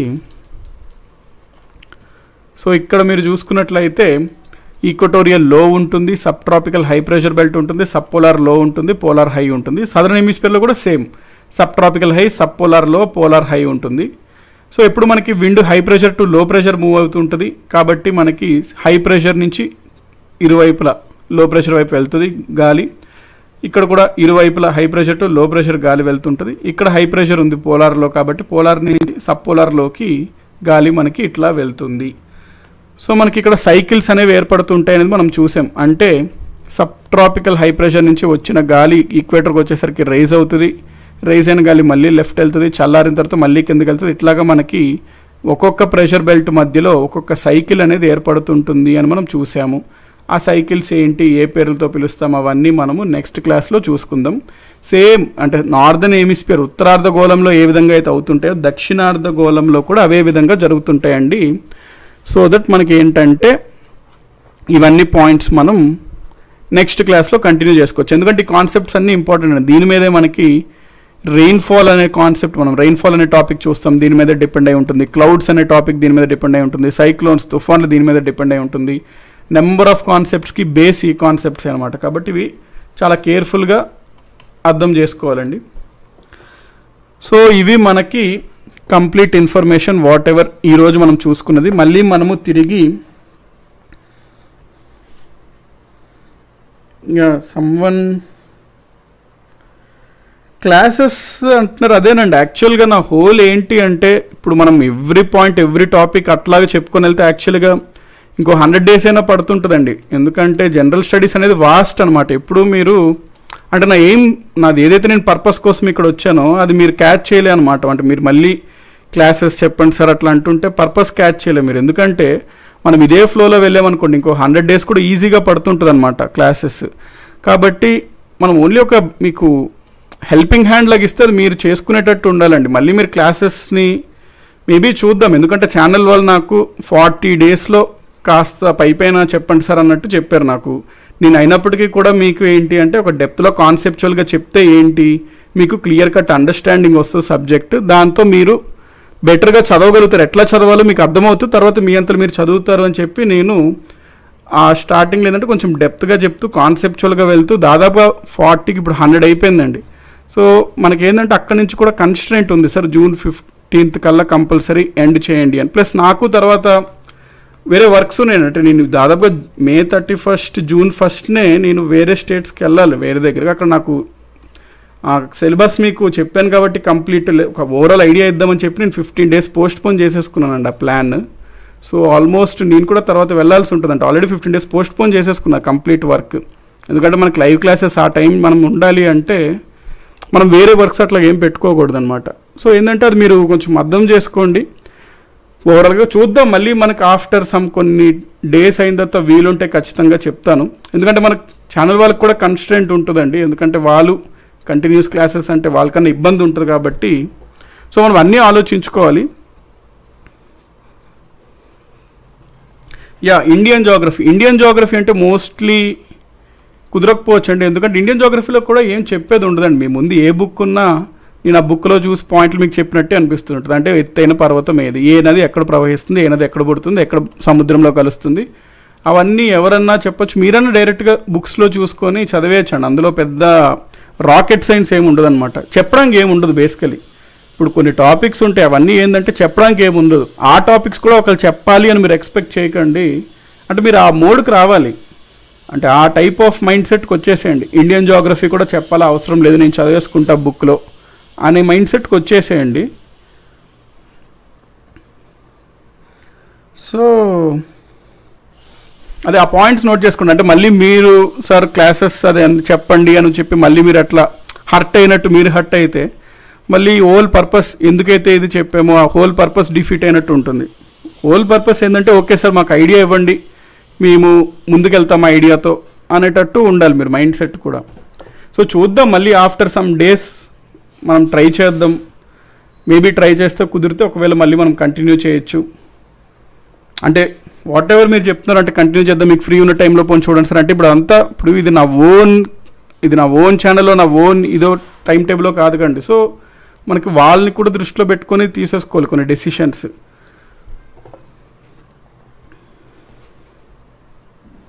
సో అవండి పాయింట్స్. సో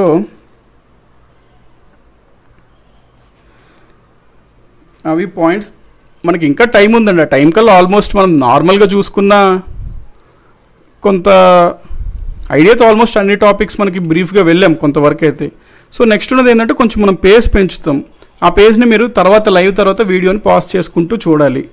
ఇంకా తర్వాత కూడా పెద్దగా చెప్పాల్సిన కాన్సెప్చువల్గా అయితే ఇవేనండి. తర్వాత చెప్పే కాన్సెప్ట్స్ కూడా ఏముంటుంది, హిస్టరీలో కాన్సెప్ట్స్ కూడా తర్వాత ఏముంటుందని బ్రీఫ్ ఒక అవుట్లైన్ ఇస్తే ఆ అవుట్లైన్ మీరు చూసుకోవాలి. నేను ఫర్ ఎగ్జాంపుల్ ఢిల్లీ సుల్తాన్స్ నేను చెప్పాను. ఢిల్లీ సుల్తాన్స్ అప్పుడు మనం ఏమనుకున్నాం, ఢిల్లీ సుల్తాన్స్లో మనకి ఈ శాఖలు ఉంటాయి, ఆ బుక్స్లో ఇస్తాడు, ఆ శాఖలు గుర్తుపెట్టుకోండి. గ్రంథాలు ఉంటాయి, ఆ గ్రంథాలు గుర్తుపెట్టుకోండి. దానికి నేను ఇక్కడ చెప్పినా అదే మీనింగ్ ఉంటుంది, అక్కడ మీరు చదివినా అదే ఉంటుంది. కాబట్టి so there is no chance అండి. అంటే యాక్చువల్లీ మనకి మీరు స్పూన్ ఫీడింగ్ అయితే అలవాటు అవ్వద్దండి, అది చాలా రాంగ్ అనమాట. ఎందుకంటే మీరు ఒక ప్రాపర్ ఇన్స్టిట్యూషన్లో జాయిన్ అయినా మీకు దాదాపుగా ఒక సబ్జెక్ట్ ఎన్ని రోజులు చెప్తారండి అక్కడ, 30 days to 50 days చెప్తారు దాదాపుగా, మ్యాక్సిమం. అది మనకి ఇప్పుడు ఆల్మోస్ట్ మనకి నార్మల్గా కూడా ఎప్పుడు స్టార్ట్ చేసాం, దాదాపుగా మార్చ్లో స్టార్ట్ చేసుకున్నాం, ఏప్రిల్ మే జూన్ వరకు వెళ్ళింది. సో కన్సిడరబుల్ టైం మనం పెట్టుకున్నాం, కాబట్టి మీరు అది గ్రహించాలండి.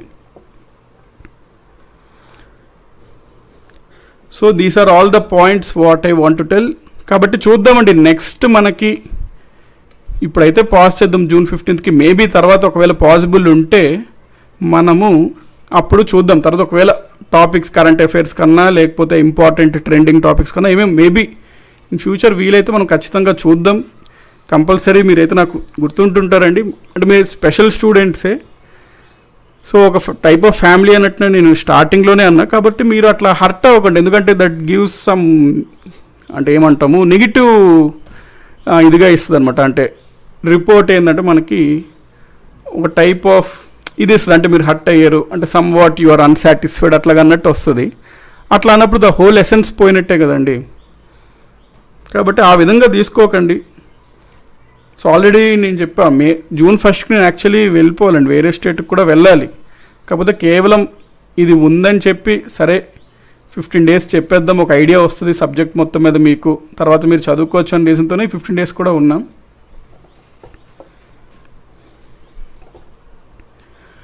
ఓకే, ఇదండి టాపిక్స్. సో మీరు ఇది అర్థం చేసుకుంటారని నేను అనుకుంటున్నా. సో మళ్ళీ మనము సాయంత్రం 5 PM పాలిటీ క్లాస్లో కలుసుకుందాం. అంటిల్ దెన్ టేక్ కేర్ అండి, గుడ్ బై. 5 PM మళ్ళీ మనము పాలిటీ క్లాస్లో కలుసుకుందాం. So until then thank you అండి, each one of you thank you, good bye and take care. మళ్ళీ మనము మధ్యలో ఈ టాపిక్స్ చూసేసండి. ఈరోజు ఏదైతే మనం చూసాం ప్రెషర్ బెల్ట్, సీట్ బడ్జెట్, ఆ లేయర్స్ ఆఫ్ అట్మాస్ఫియర్ కవర్ చేసేస్తుండండి ఎప్పటికెప్పుడు. సో అంటే కాన్సెప్చువల్గా 15th వరకే ఉంటుందండి. అప్పటి వరకు కూడా మనం మేజర్గా డీల్ చేసే కాన్సెప్ట్స్ కూడా అక్కడికి ఎండ్ అయిపోతాయి. తర్వాత ఇంకా ఏవో ఉంటాయి, చిన్న చిన్నవి ఏవో మిగిలిపోతుంటాయి. Static part, static GK Indian అంతా స్టాటిక్ జీకే, అందులో ఏముందండి చెప్పడానికి ఏమి ఉండదు, అందులో ఎవరన్నా చెప్తారు. సో అంత ఎసెన్స్ ఉండదు, ఒకళ్ళు చెప్పాల్సిన ఎసెన్స్ ఉండదు ఆ టాపిక్స్. సో ఆ తర్వాత మీరు ఈ కాన్సెప్ట్ని రిలేట్ చేసుకొని చదవడమే అండి. కాబట్టి అదండి complete what ever I want to tell. So 2 hours class time అంటున్నారు, చూద్దామండి సుమన్ గారు. ఒకవేళ 2 hours అంటే చూద్దాం, ఎందుకంటే మనము ఏదో పైన చెప్పుకుంటే 2 hours అన్నా ఓకే వినగలుగుతాం, కానీ మనం కంప్లీట్గా కొంచెం కాన్సెప్ట్కి వెళ్ళినప్పుడు మీకన్నా 2 hours చెప్తే అందరూ తీసుకోలేరు కదండి, అందరూ అబ్జర్వ్ చేసుకోలేరు. 2 hours కాస్త చాలామందికి ఒక 1 hour తర్వాత సాచ్యురేషన్ వచ్చేస్తుంది.